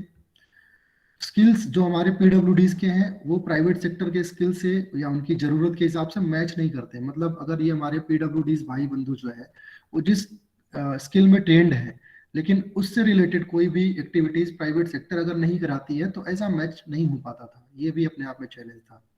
Employment of PwDs in private sector is not mandatory. साथ में प्राइवेट सेक्टर में पीडब्ल्यूडीज का एम्प्लॉयमेंट मैंडेटरी नहीं होने की वजह से इसका बहुत ज्यादा लो रिस्पॉन्स आया। फिर इसको रिवाइज किया गया इस इंसेंटिव स्कीम को, जिसको हम अगले स्लाइड में देखेंगे। नेक्स्ट स्लाइड पे sir.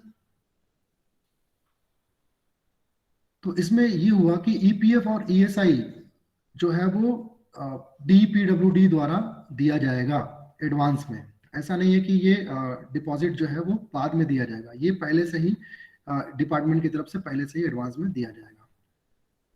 The scheme will be applicable for all PWDs at any salary। जो 25,000 तक का था, अब 25,000 से ऊपर भी अगर कोई है सैलरी पा रहा है एम्प्लॉय जो पीडब्ल्यूडी है, तो उसकी सैलरी पे भी ये एप्लीकेबल होगा, ये स्कीम एप्लीकेबल होगा। एडमिनिस्ट्रेटिव चार्जेस जो है वो डीपीडब्ल्यूडी जो है उठाएगा, वहन करेगा।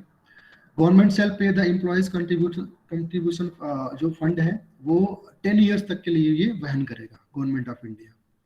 1/3 of gratuity amount of PWD employees shall be borne by the DEPWD। तो department of empowerment of person with disability उनके ग्रेचुटी का 1/3 1/3 हिस्सा जो है वो गवर्नमेंट ऑफ इंडिया द्वारा वहन किया जाएगा। ये रिवाइज्ड स्कीम में इसको दोबारा से स्टार्ट किया गया। सर नेक्स्ट स्लाइड पे आएंगे। इन केस ऑफ पीडब्ल्यूडी as apprentice the stipend shall be borne by the DEPW. कई बार ऐसा होता है कि कुछ प्राइवेट सेक्टर ऑर्गेनाइजेशन में पीडब्ल्यूडी जो है वो अप्रेंटिसशिप के लिए जाते हैं, तो ऐसे अप्रेंटिसेस के लिए जो स्टाइपेंड होता है वो प्राइवेट सेक्टर को देना पड़ता था। तो इसमें रिवाइज स्कीम में इन्होंने क्या किया कि वो department of empowerment of person with disabilities की तरफ से उनको स्टाइपेंड भी प्रोवाइड कराया जाएगा। कुछ सेंसिटाइजेशन के लिए जैसे फिकी है, एसोचैम है, सीआईआई है, इनको सेमिनार्स या वर्कशॉप ऑर्गेनाइज करने के लिए जिसमें कि पीडब्ल्यूडीज के एम्प्लॉयमेंट का बहुत ज्यादा से ज्यादा पब्लिसिटी हो, उनके लिए जॉब फेयर्स ऑर्गेनाइज किए जाए कंट्री लेवल पे, स्टेट लेवल पे, टाइम टू टाइम। उसके लिए एडिक्वेट बजट प्रोविजन भी जो है वो सेंसिटाइजेशन में भी गवर्नमेंट ऑफ इंडिया की तरफ से ये प्रोविजन किया गया, जिससे प्राइवेट सेक्टर को मोटिवेशन मिले, उनको एक तरीके का रिइंफोर्समेंट मिले, इससे पीडब्ल्यूडीज के एम्प्लॉयमेंट को और ज्यादा बढ़ावा दिया जा सके। नेक्स्ट स्लाइड पे आएंगे सर हम। आरपीडब्ल्यूडी एक्ट 2016 जो है वो चैप्टर 4 है यहाँ पे, स्किल डेवलपमेंट एंड एम्प्लॉयमेंट। इसके कुछ सैलिएंट फीचर्स हैं जो कि आप यहाँ पे देख सकते हैं। This chapter explains the steps the government needs to take for promoting development of skill and employment amongst person with disability। तो person with disabilities के employment को और उनकी ट्रेनिंग को बढ़ाने के लिए, उसको बढ़ावा देने के लिए भारत सरकार के द्वारा जो है इस पे ध्यान दिया गया है। इस एक्ट में ये बात को जो है काफी तरीके से इस पे जोर दिया गया। It prohibits any discrimination in employment on the basis of disability. दिव्यांगता के आधार पे किसी भी तरह का विभेदन अगर किया जाता है तो उसको ये मना करता है, इसको डिनाई करता है, प्रोहिबिशन है। It list the various measures that may be taken when employees acquire disability while in service. Service के दौरान कोई व्यक्ति, कोई नॉन डिसेबल व्यक्ति डिसेबिलिटी एक्वायर करता है, उसमें डिसेबिलिटी हो जाती है किसी तरह से एक्सीडेंट की वजह से, तो ऐसे व्यक्तियों के लिए क्या क्या इनके लिए प्रावधान है क्या मेजर्स इनके लिए लिए जाएंगे, क्या स्टेप्स टेकन होंगे, उसके लिए भी प्रावधान है। The government establishment are required to make their work place accessible to the suit to the specific needs of person with disability. इनके वर्क प्लेस को और ज्यादा एक्सेसिबल बनाए जाने के लिए क्या गवर्नमेंट के द्वारा प्रावधान किए जाएंगे, ये पहले से तय होगा।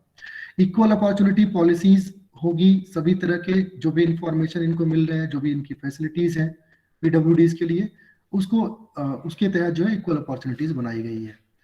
मेंटेनेंस ऑफ रिकॉर्ड, पीडब्ल्यूडीज के उनको नौकरी दिए जाने से ट्रेनिंग देने तक, उनके प्रमोशन और उनके रिटायरमेंट तक के जितने भी रिकॉर्ड्स हैं उसका मेंटेनेंस होना भी सुनिश्चित किया जाएगा। अगर उनकी कोई शिकायत है, कोई कंप्लेन है, तो उसके लिए ग्रीवांस रिड्रेसल ऑफिसर का जो है वो अपॉइंटमेंट किया जाना है, जिसमें उनकी शिकायतों का निवारण किया जा सके, जो भी हमारे पीडब्ल्यूडीज है। नेक्स्ट स्लाइड पे आएंगे सर हम लोग। वोकेशनल ट्रेनिंग सेल्फ एम्प्लॉयमेंट की बात की गई है, नॉन डिस्क्रिमिनेशन एम्प्लॉयमेंट में इक्वल अपॉर्चुनिटी पॉलिसी की बात की गई है, maintenance of record and appointment of redressal grievance redressal officer, शिकायत निवारण अधिकारी। नेक्स्ट स्लाइड पे आएंगे सर। आर्टिकल 27 यूएनसीआरपीडी क्या कहता है? Conventions on the rights of person with disabilities provides that people with disability have the right to favorable conditions to work. इनके लिए उनकी जरूरत के हिसाब से कंडीशंस तैयार किया जाएगा। This would include equal opportunities and equal remuneration for work of equal value. इसमें क्या है कि उनके लिए इक्वल अपॉर्चुनिटीज हो, जो हमारे नॉन डिसेबल या सामान्य व्यक्तियों के लिए जो भी अपॉर्चुनिटीज हैं। साथ में रिमनरेशन, जो उनका मेहनताना होगा, जो उनकी सैलरी होगी, वेजेस होंगे, वो इक्वल होना चाहिए एक नॉन डिसेबल के बराबर। Equal remuneration for the work of equal value. They also have the right to safe and healthy working condition, including protection from harassment and the redress of grievances. उनको ऐसा एक environment हम provide करें जहाँ पे healthy environment हो, healthy working condition हो, साथ में किसी भी तरह का मेंटल फिजिकल हरासमेंट से उनको जो है प्रोटेक्ट करना है, उनको बचाना है, उनकी सुरक्षा करनी है, और उनकी कोई भी शिकायतें हैं तो उसका निवारण किया जाना है। In addition to this, it says that person with disabilities must also be able to exercise their labour and trade union rights on equal basis with others. जैसे नॉन डिसेबल्ड ट्रेड यूनियन में market में उसको किसी भी तरह का employment मिलता है, या जो भी उनके लिए एक्सरसाइजेज है, जो भी उनके राइट्स है, अधिकार है, वो सारे अधिकार, वो सारे एक्सरसाइजेज हमारे पीडब्ल्यूडीज के लिए भी इक्वल बेसिस पे तैयार किए जाएंगे।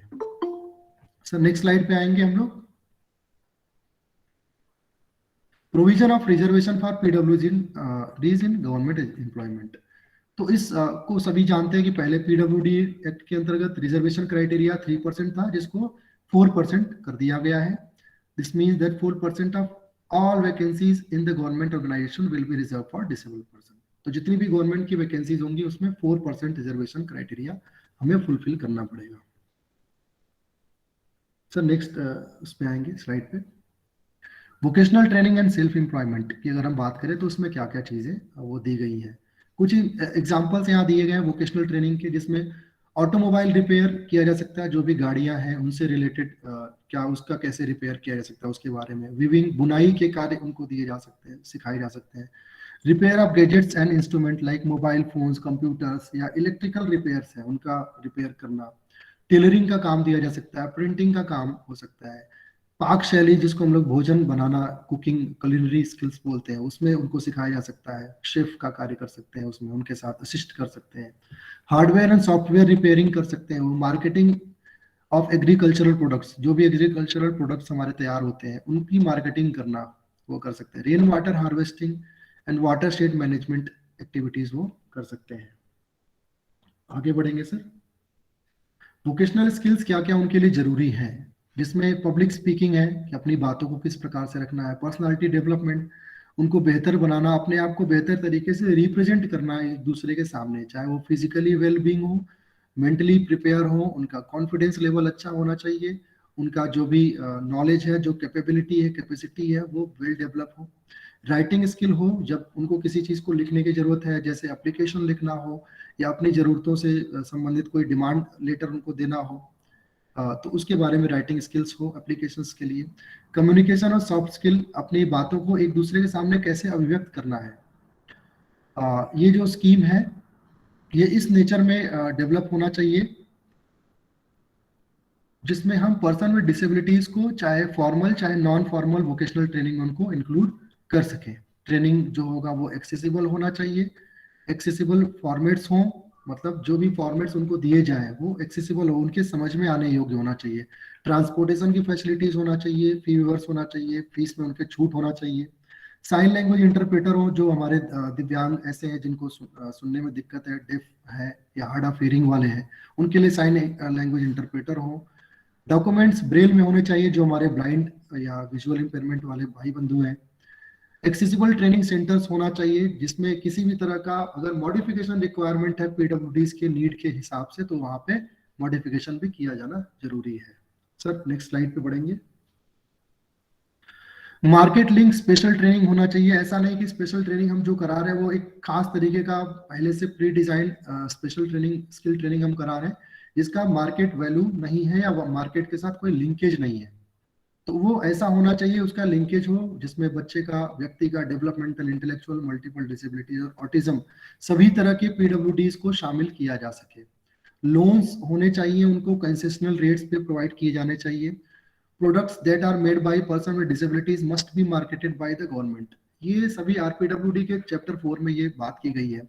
उनके द्वारा जो भी प्रोडक्ट्स तैयार किए जाएं उनका गवर्नमेंट की तरफ से मार्केटिंग भी होना चाहिए। Data needs to be maintained about the progress that has been made by the person with disabilities. Person with disabilities किसी तरह का प्रोग्रेस अचीव करता है तो उससे रिलेटेड डेटा को भी मेंटेन किया जाना है।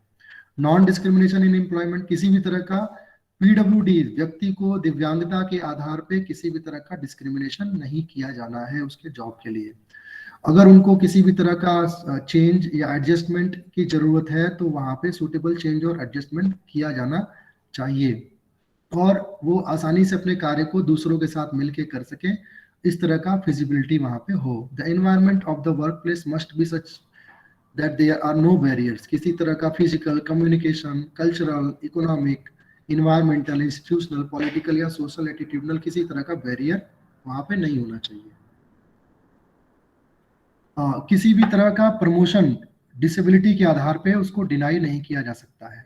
अगर वो डिसेबल्ड है तो उसका प्रमोशन डिसेबिलिटी के आधार पर रोक दिया जाए, ये कहीं से भी एक्सेप्टेबल नहीं है गवर्नमेंट ऑफ इंडिया के आरपीडब्ल्यूडी एक्ट के अंतर्गत।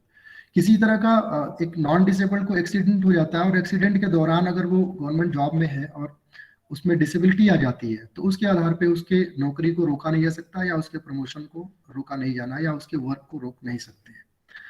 अगर इस वो एम्प्लॉय जो है वो अगर कार्य करने के योग्य नहीं है तो उसको उसी पोजीशन पे दूसरे किसी जॉब में सेम सर्विस, सेम पे, बेनिफिट्स के साथ उसको रखा जाना है। उसको कम से कम उस एज तक रखेंगे जब तक वो रिटायरमेंट का पेंशन लेने योग्य ना हो जाए, उस एज तक उसको हमें रखना है। नेक्स्ट स्लाइड पे आएंगे सर। आर्टिकल 27 यूएनसीआरपीडी कहता है person with disabilities cannot be held in slavery और servitude and must be protected from forced और कंपल्सरी लेबर, कि हम उनको किसी भी तरह की गुलामी नहीं करा सकते, उनको दास नहीं बनाना है, उनको किसी तरह का फोर्स्ड लेबर नहीं कराना है, जबरदस्ती उनसे काम नहीं करवाना है, किसी तरह का कंपल्सरी या प्रोटेक्टेड लेबर, कंपल्सरी लेबर या फोर्स लेबर को करने से हमें उनको रोकना है, उनको प्रोटेक्ट करना है। Next slide. Equal opportunity policy उनके लिए बनाया गया है कि किसी भी तरह से उनको इक्वल अपॉर्चुनिटी मिलना चाहिए एक नॉन डिसेबल के साथ।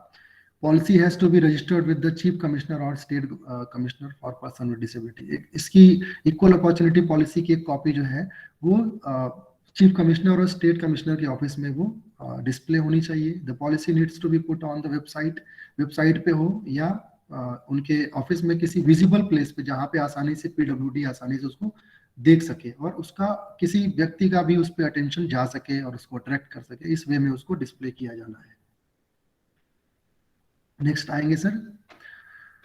जहाँ पे 20 या उससे ज्यादा एम्प्लॉयज हैं वो बेसिक फैसिलिटीज और एमिनिटीज पीडब्ल्यूडीज के लिए क्या क्या प्रोवाइड किए जा रहे हैं उससे संबंधित पूरा डिटेल वहाँ पे दिया जाना चाहिए। Facilities that are to be provided to the person with disability so that they may be do their work smoothly in the establishment. तो उनके लिए क्या क्या फैसिलिटीज है, क्या एमिनिटीज है, वो पहले से तय होनी चाहिए, निर्धारित हो और उनकी कॉपी हो जिससे कि पीडब्ल्यूडीज को कार्य करने में किसी तरह की बाधा ना हो। A list of post identify person with disabilities in the establishment department जहाँ पे इनको जॉब दी जाती है, जॉब प्रोवाइड कराते हैं, उससे संबंधित जो भी डेटा रिकॉर्ड रखते हैं, वहाँ पे इनके लिए पहले से क्या क्या आइडेंटिफाइड पोस्ट हैं उसके बारे में एक लिस्ट होनी चाहिए. Assistive devices provided and steps taken to ensure that people with disabilities are easily able to access and move around within the workplace. PWDs के लिए assistive devices का प्रोविजन होना चाहिए जिससे वो अपने आसपास के वर्किंग एनवायरनमेंट में कहीं भी एक्सेस कर सके. नेक्स्ट स्लाइड पे आएंगे सर. सिलेक्शन प्रोसीजर क्या है, पीडब्ल्यूडीज को किस तरीके से जॉब दी जाती है, क्या उनके लिए पोस्ट है, कैसे उनको ट्रेनिंग दिया जाएगा, कैसे उनका रिक्रूटमेंट होगा, कैसे उनका प्रमोशन किया जाएगा, नई पोजीशंस क्या क्या है, प्रेफरेंस आप कैसे दे रहे हैं उनके पोस्टिंग के लिए, ट्रांसफर के लिए, स्पेशल लीव के लिए या फिर रेजिडेंशियल अकोमोडेशन के लिए. तो इस तरह का जो भी प्रोविजन है इसका पूरा एक डिटेल होना चाहिए सिलेक्शन प्रोसीजर के पास और उनके एस्टेब्लिशमेंट के पास. और हमेशा इनको प्रेफरेंस देना है, चाहे स्पेशल लीव हो, पोस्टिंग हो या ट्रांसफर हो या रेजिडेंशियल अकोमोडेशन है, उसमें सबसे पहले प्रेफरेंस पीडब्ल्यूडीज को दिया जाना चाहिए. Appointment of licence officer for purpose of recruitment of person with disabilities. तो इनको ये भी ध्यान देना है कि एक लाइसेंस ऑफिसर का अपॉइंटमेंट होगा जो कि पीडब्ल्यूडीज के रिक्रूटमेंट का कार्य करेगा, देखेगा. नेक्स्ट आएंगे सर, नेक्स्ट स्लाइड पे. Maintenance of record. The number of person with disabilities who are employed and the date from when they are employed. कब से उनकी जॉब रिक्रूटमेंट हुआ है और कितने पीडब्ल्यूडीज इस कार्य में लगे हुए हैं, इस ऑफिस में लगे हुए हैं, डिपार्टमेंट में लगे हैं, इसका पूरा रिकॉर्ड होना चाहिए. उनके नाम, उनके जेंडर, एड्रेस डिटेल होना चाहिए, और नेचर ऑफ डिसेबिलिटी, किस तरह की डिसेबिलिटी है, किस तरह के कार्य उनसे करवाए जा रहे हैं और क्या क्या फैसिलिटीज डिसेबिलिटीज के आधार पे उनको दी जा रही है, इससे रिलेटेड जो है इंफॉर्मेशन होनी चाहिए. नेक्स्ट स्लाइड पे आएंगे सर. एम्प्लॉयमेंट एक्सचेंज को जो है उनके रिकॉर्ड्स को मेंटेन करना होगा, जिससे कि अगर कोई व्यक्ति ऐसा है जो एम्प्लॉयमेंट की खोज कर रहा है, किसी तरह के नौकरी की खोज कर रहा है, ऐसे लोगों को ये पता चल सके कि एम्प्लॉयमेंट एक्सचेंज में इस तरह की जॉब्स जो है वो इनके लिए अवेलेबल है. These record maintain by the establishment shall be open to inspection. जो भी रिकॉर्ड्स है वो एक अथॉरिटी जो होगा, गवर्नमेंट अथॉरिटी होंगे, वो किसी भी समय आके ऐसे रिकॉर्ड्स का इंस्पेक्शन कर सकते हैं, उसको देख सकते हैं और उनका नियमों का जो नियम बनाया गया उनका पालन हो रहा है कि नहीं, उसके अंतर्गत वो आके उसका भी जांच करें, सुपरविजन करें, इंस्पेक्शन कर सकते हैं. तो इस तरीके से रिकॉर्ड जो है वो मेंटेन किया जाना चाहिए. लास्ट है ग्रीवांस रिड्रेसल ऑफिसर. हर गवर्नमेंट एस्टेब्लिशमेंट में ग्रीवांस रिड्रेसल ऑफिसर का अपॉइंटमेंट किया जाना है, जो कि पीडब्ल्यूडीज अगर किसी भी तरह का डिस्क्रिमिनेशन का शिकार होते हैं तो उससे संबंधित वो अपनी शिकायतों को रख सकें. वो शिकायतें हो सकती हैं, हो सकता है उनकी जरूरत के हिसाब से वहाँ पे प्रॉपर एकोमोडेशन, एडाप्टेशन नहीं किया गया, उसकी शिकायत कर सकते हैं. बैरियर फ्री एनवायरनमेंट नहीं क्रिएट किया गया पर्सन विद डिसेबिलिटीज के हिसाब से, उसकी वो शिकायत वहाँ पे कर सकते हैं. या नेक्स्ट है किसी भी तरह का प्रमोशन में अगर डिसेबिलिटी के ग्राउंड पे डिनाई कोई करता है तो उसकी शिकायत वो कर सकते हैं. या उसको नौकरी से निकाल दिया गया या उसका रैंक घटा दिया गया डिसेबिलिटी के आधार पे, या कार्य के दौरान डिसेबिलिटी हो गई, उस दौरान उसको जॉब से निकाल दिया गया है, उसका रैंक घटाया गया, उसकी शिकायत कर सकता है. ग्रीवांस रिड्रेसल ऑफिसर का ये रिस्पॉन्सिबिलिटी है कि वो ऐसे मामलों की जांच करे और उसके कंप्लेन को रजिस्टर करे और 2 हफ्ते के अंदर उसके कंप्लेन से संबंधित जो भी शिकायत का निवारण करना है वो करे. अगर कंप्लेनेंट पीडब्ल्यूडीज अगर उनके कंप्लेन, उनके शिकायत निवारण अधिकारी से संतुष्ट नहीं है तो वो डिस्ट्रिक्ट लेवल कमेटी, जो कि डिसेबिलिटी के लिए डिस्ट्रिक्ट लेवल कमेटी बनाई गई है, वहां पे अपनी शिकायत को वो दिखा सकते हैं. तो इस तरह से ये हमारा आज का जो विषय था यहीं पे समाप्त होता है. और इसमें कुछ प्रोविजंस थी उनके लिए, कुछ गवर्नमेंट का. इसके अलावा एनएचएफडीसी स्कीम है और डिफरेंट दूसरी स्कीम्स है जो इनके लिए काम कर सकती है. अगर किसी का कोई सवाल है, कोई सुझाव है तो वो आप लोग दे सकते हैं अपने. बहुत बहुत धन्यवाद सर. निश्चित ही एक एक पेज पर बढ़ते हुए क्रमिक भाव में आपने कैसे एक सुखदता जीवन भरे हुए पल को प्राप्त करने के लिए कर्मठता की पराकाष्ठा को कैसे हम प्राप्त करेंगे और सरकारी तथा गैर सरकारी संस्थानों के द्वारा हम कहाँ कहाँ से किन किन अनुभवों को या किन किन अवसरों को प्राप्त करेंगे, उस पर आपने महत्वपूर्ण भाव दिए हैं। मैं अपने सभी प्रतिभागियों में से प्रश्न आमंत्रित करता हूं कि अगर आज के सर के उद्बोधन पर आपका कोई प्रश्न है तो आप सर के समक्ष रखें। आप अपना माइक अनम्यूट करें और अपने प्रश्न सर के समक्ष रखें।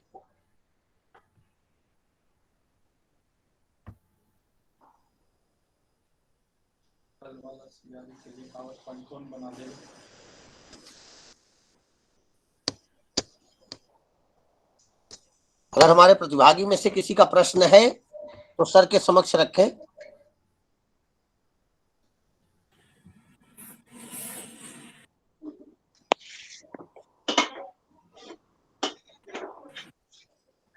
हेलो जी बोलिए, प्रेरणा हेलो चावला जी सर, द बोलिए। सेशन सर मेरा नाम प्रेरणा है। सेशन बहुत अच्छे तरीके से आपने एक्सप्लेन किया। मेरा एक क्वेश्चन है कि जैसे आपने बताया प्राइवेट मतलब उसमें भी फॉर्म्स में भी बच्चों को इनकलकेट करने की बहुत ज़्यादा ज़रूरत है, बट जैसे प्राइवेट फर्म्स हैं वो जल्दी से इनकलकेट नहीं करते, तो how we can raise our voice towards it. हाँ मैम, जो इस तरह का फोरम है, जैसे आज हम लोग इकट्ठा हुए हैं, तो इस तरह के फोरम में हम इनकी बातों को उठा सकते हैं। साथ में हमें प्राइवेट सेक्टर्स को जो भी गवर्नमेंट की स्कीम्स हैं और जो भी लेजिस्लेशंस है, जैसे आरपीडब्ल्यूडी का चैप्टर 4 है, उसके अंतर्गत क्या उनको इंसेंटिव स्कीम में क्या उनको बेनिफिट्स है, या department of empowerment of person with disability जो डीईपीडब्ल्यूडी डिपार्टमेंट है, उनके तहत क्या क्या प्रोग्राम्स इनके लिए चलाए जा रहे हैं, एनएचएफडीसी स्कीम क्या काम कर रही है, या नेशनल ट्रस्ट का जो प्रेरणा स्कीम है उसके अंतर्गत जो भी प्रोग्राम्स है उसके बारे में हमें प्राइवेट सेक्टर को कहीं ना कहीं अवेयर करना होगा। ज्यादातर आपने प्राइवेट सेक्टर का इन्वॉल्वमेंट इसमें ये देखा होगा कि जो बड़ी एजेंसीज हैं, जैसे इंडस्ट्रियलिस्ट है, जो टॉप लेवल की इंडस्ट्रियलिस्ट है इंडिया में, वही सेल्फ मोटिवेशन को लेके, या आप कह सकते हैं कि सीएसआर जो उनका फंड है वो कैसे उसका यूटिलाइजेशन करें, उसको लेके आगे बढ़ते हैं। तो जो उनसे छोटे ऑर्गेनाइजेशंस हैं प्राइवेट सेक्टर्स, वहां पे हम लोग काम कर सकते हैं। कुछ हमारे पास एग्जांपल्स हो सकते हैं, जैसे अगर हम बात करें, मैं वाराणसी की बात करूं, बनारस में, तो बनारस में एक कैफेटेरिया है, कैफेटेरिया नहीं कहेंगे बल्कि हम लोग ये कह सकते हैं, एक छोटा सा रेस्टोरेंट है, कैफेबिलिटीज नाम से चलता है, कैफेबिलिटी, जिसमें उन्होंने कुछ सीपी बच्चों को भी लगाया हुआ है एम्प्लॉयज के रूप में, जो कि वहां पे कुछ काम करते हैं, जैसे अकाउंट का डिटेल वो देखते हैं, या सर्विंग का भी वो काम कर सकते हैं। ऐसे ही बहुत सारे ये आप कह सकते हो कि रेस्टोरेंट्स हैं, जैसे मैकडोनल्ड्स है, ये इन्होंने भी ऐसे कुछ डेफ बच्चों को जो है अपने यहाँ एम्प्लॉयमेंट देने की बात की है, और वो लगा भी रहे हैं। दिल्ली में भी कुछ सेंटर्स जो है वो स्टार्ट कर रहे हैं, और कई बार नेशनल लेवल पे या स्टेट लेवल पे जॉब फेयर्स भी लगते हैं। तो उसमें अब अगर हम बात करें निपिड की, तो निपिड और एनआईएचएस दोनों के जो है कोलेबोरेशन में, ज्वाइंट कोलेबोरेशन में, हर साल जनवरी फरवरी के मिड में जो है वो जॉब फेयर्स लगाए जाते हैं एम्प्लॉयमेंट के लिए। तो वहां पे भी इनको भेजा जा सकता है। ऐसे इस तरीके से हम लोगों को एक मॉडल दिखा के प्राइवेट सेक्टर को इनकरेज कर सकते हैं, लेकिन ये बहुत ज्यादा काम किया जाना अभी बाकी है। अगर हम किसी एनजीओ में काम करते हैं या गवर्नमेंट सेक्टर में काम करते हैं, तो वहां पे हम अवेयरनेस में इन मुद्दों को भी हम अपने अवेयरनेस का एक कंटेंट बनाएं और उन कंटेंट को डिलीवर करें ऐसे प्राइवेट ऑर्गेनाइजेशंस के साथ मिलकर। या किसी तरह का जॉब फेयर है या कोई एग्जीबिशन है, तो ऐसे एजेंसीज को हम इनवाइट कर सकते हैं, ताकि वो देखें कि हमारे पीडब्ल्यूडी जो भाई बंधु हैं वो किस तरह से, उनके अंदर प्रोडक्टिव स्किल है, क्रिएटिविटी है, किस तरीके से अपने बेहतर काम को वो रिप्रेजेंट कर सकते हैं, और क्या क्या प्रोडक्ट वो तैयार कर सकते हैं।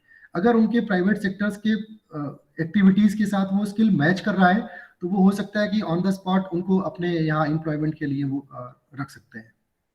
तो बहुत सारा अवेयरनेस करना पड़ेगा, जिसमें हम इन सर्विस जो ऑर्गेनाइजेशंस है उनका एग्जांपल लेके कुछ फेयर्स, कुछ एग्जीबिशन का विजिट करा के कुछ हम प्रोग्राम उनके यहाँ जाके कर सकते हैं। और सीएसआर के ऊपर अगर हम उनको थोड़ी अवेयरनेस दें कि हम कैसे सीएसआर फंड को यूटिलाइज कर सकते हैं इस डायरेक्शन में, जिसमें पीडब्ल्यूडीज के एम्प्लॉयमेंट को बढ़ावा दिया जा सके, तो इससे काफी कुछ जो है वो किया जा सकता है उनके लिए। Thank you so much sir. बहुत बहुत धन्यवाद सर। अगर किसी हमारे अन्य प्रतिभागी का कोई एक और प्रश्न हो तो आप सर के समक्ष रखें।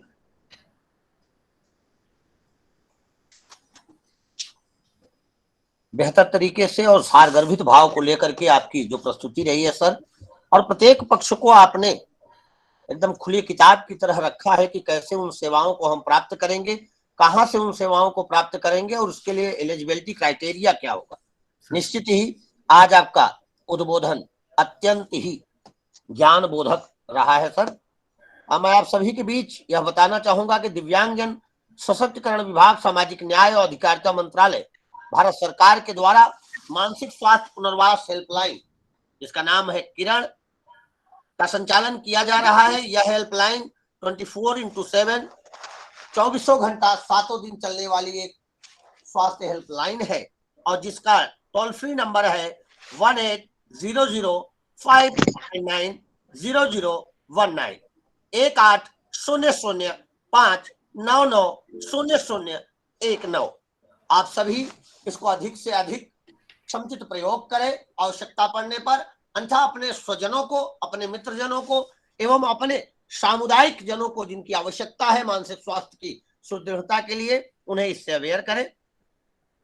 सीआरसी लखनऊ के प्रांगण में स्थापित अर्ली इंटरवेंशन सेंटर अपने नन्हे मुन्ने प्यारे छोटे छोटे भैया बहनों के लिए, विशेष आवश्यकता वाले बालक एवं बालिकाओं के लिए बाहर सारे अपनी सेवाओं को संचालित करने के लिए तत्पर और तैयार है।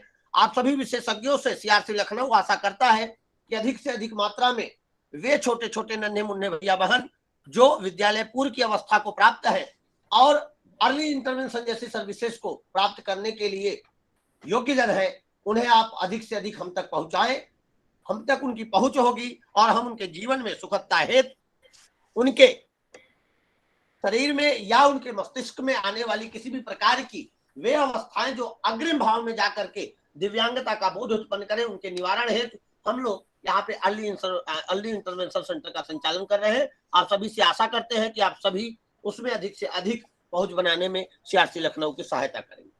अगले क्रम में मैं प्रोग्राम के कर्ता धर्ता और पूरा संयोजन करने वाले Shri Uday Pratap sir, ECSC teacher, CRC Lucknow को सादर आमंत्रित करता हूं कि आप आए और आज के हमारे मुख्य वक्ता तथा हमारे सभी आदरणीय और हमारे सभी श्रोताओं का धन्यवाद ज्ञापन करें। श्री उदय प्रताप सिंह।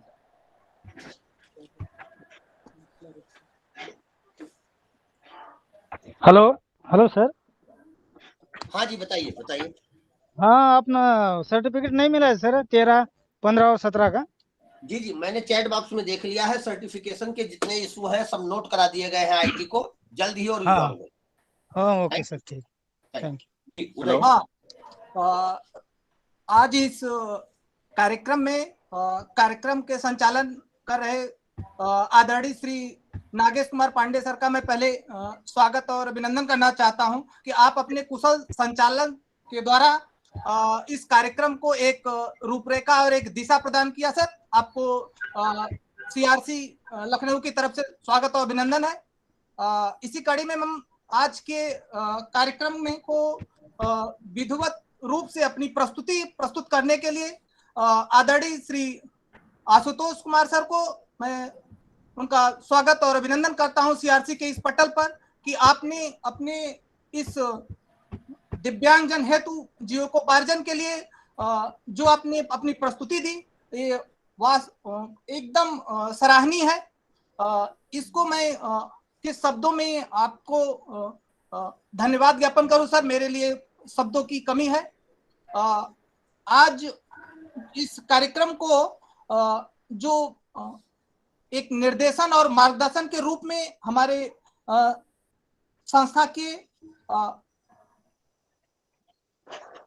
PDU-NIPD निदेशक श्री हिमांशु सर का भी मैं स्वागत और अभिनंदन करना चाहता हूं कि आपके मार्गदर्शन और निर्देशन में हम समय समय पर इस तरह के कार्यक्रमों का संचालन और प्रतिनिधित्व करते रहे हैं। साथ ही साथ हम सीआरसी लखनऊ के डायरेक्टर श्री रमेश पांडे जी का भी स्वागत और अभिनंदन करना चाहता हूं।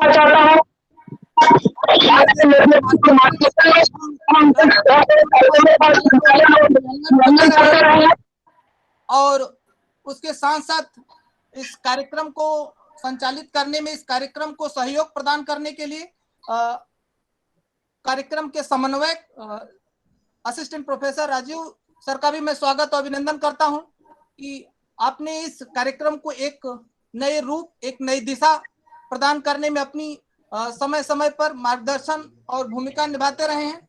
साथ ही साथ हम orientation and mobility instructor Shri Vikas sir का भी स्वागत और अभिनंदन करना चाहता हूं कि आपके इस नेतृत्व से, इस निर्देशन से हम लोग इस कार्यक्रम को एक नई रूपरेखा, एक नई दिशा, एक नया आयाम प्रदान कर सके। इसी तरह से हम जितने भी प्रतिभागी इंटीरियर टीचर, रिसोर्स और जो भी अभिभावक गण जुड़े हैं उनका भी हम स्वागत और अभिनंदन करना चाहते हैं। कार्यक्रम जिस तरह से अपनी अंतिम पड़ाव पर है और इस कार्यक्रम को अब समाप्ति की घोषणा करने की अनुमति हम चाहते हैं। बहुत बहुत धन्यवाद उदय सर। निश्चित ही आज सर का सारगर्भित भाव आशुतोष सर ने जैसे भाव हम लोगों के बीच में रखे, वह उन्नत भाव हम सभी के लिए अत्यंत उपयोगी होगा। इन्हीं भावनाओं के साथ चैट बॉक्स में आपको फीडबैक लिंक डाल दिया गया है। आशा है हमारे सभी प्रतिभागी फीडबैक लिंक पर जाकर के विधिवत आज का फीडबैक भर लेंगे और पुनः मैं सभी जुड़े हुए प्रतिभागियों का, आशुतोष सर का और सभी प्रबुद्ध जनों का बहुत बहुत धन्यवाद ज्ञापित करते हुए कार्यक्रम को यहीं पूर्ण करता हूं। आप सभी का दिन शुभ हो। आप सभी को सादर प्रणाम। सादर धन्यवाद आशुतोष सर, सादर प्रणाम आपको। बहुत बहुत धन्यवाद सर। आप चाहें सर तो लेफ्ट कर सकते।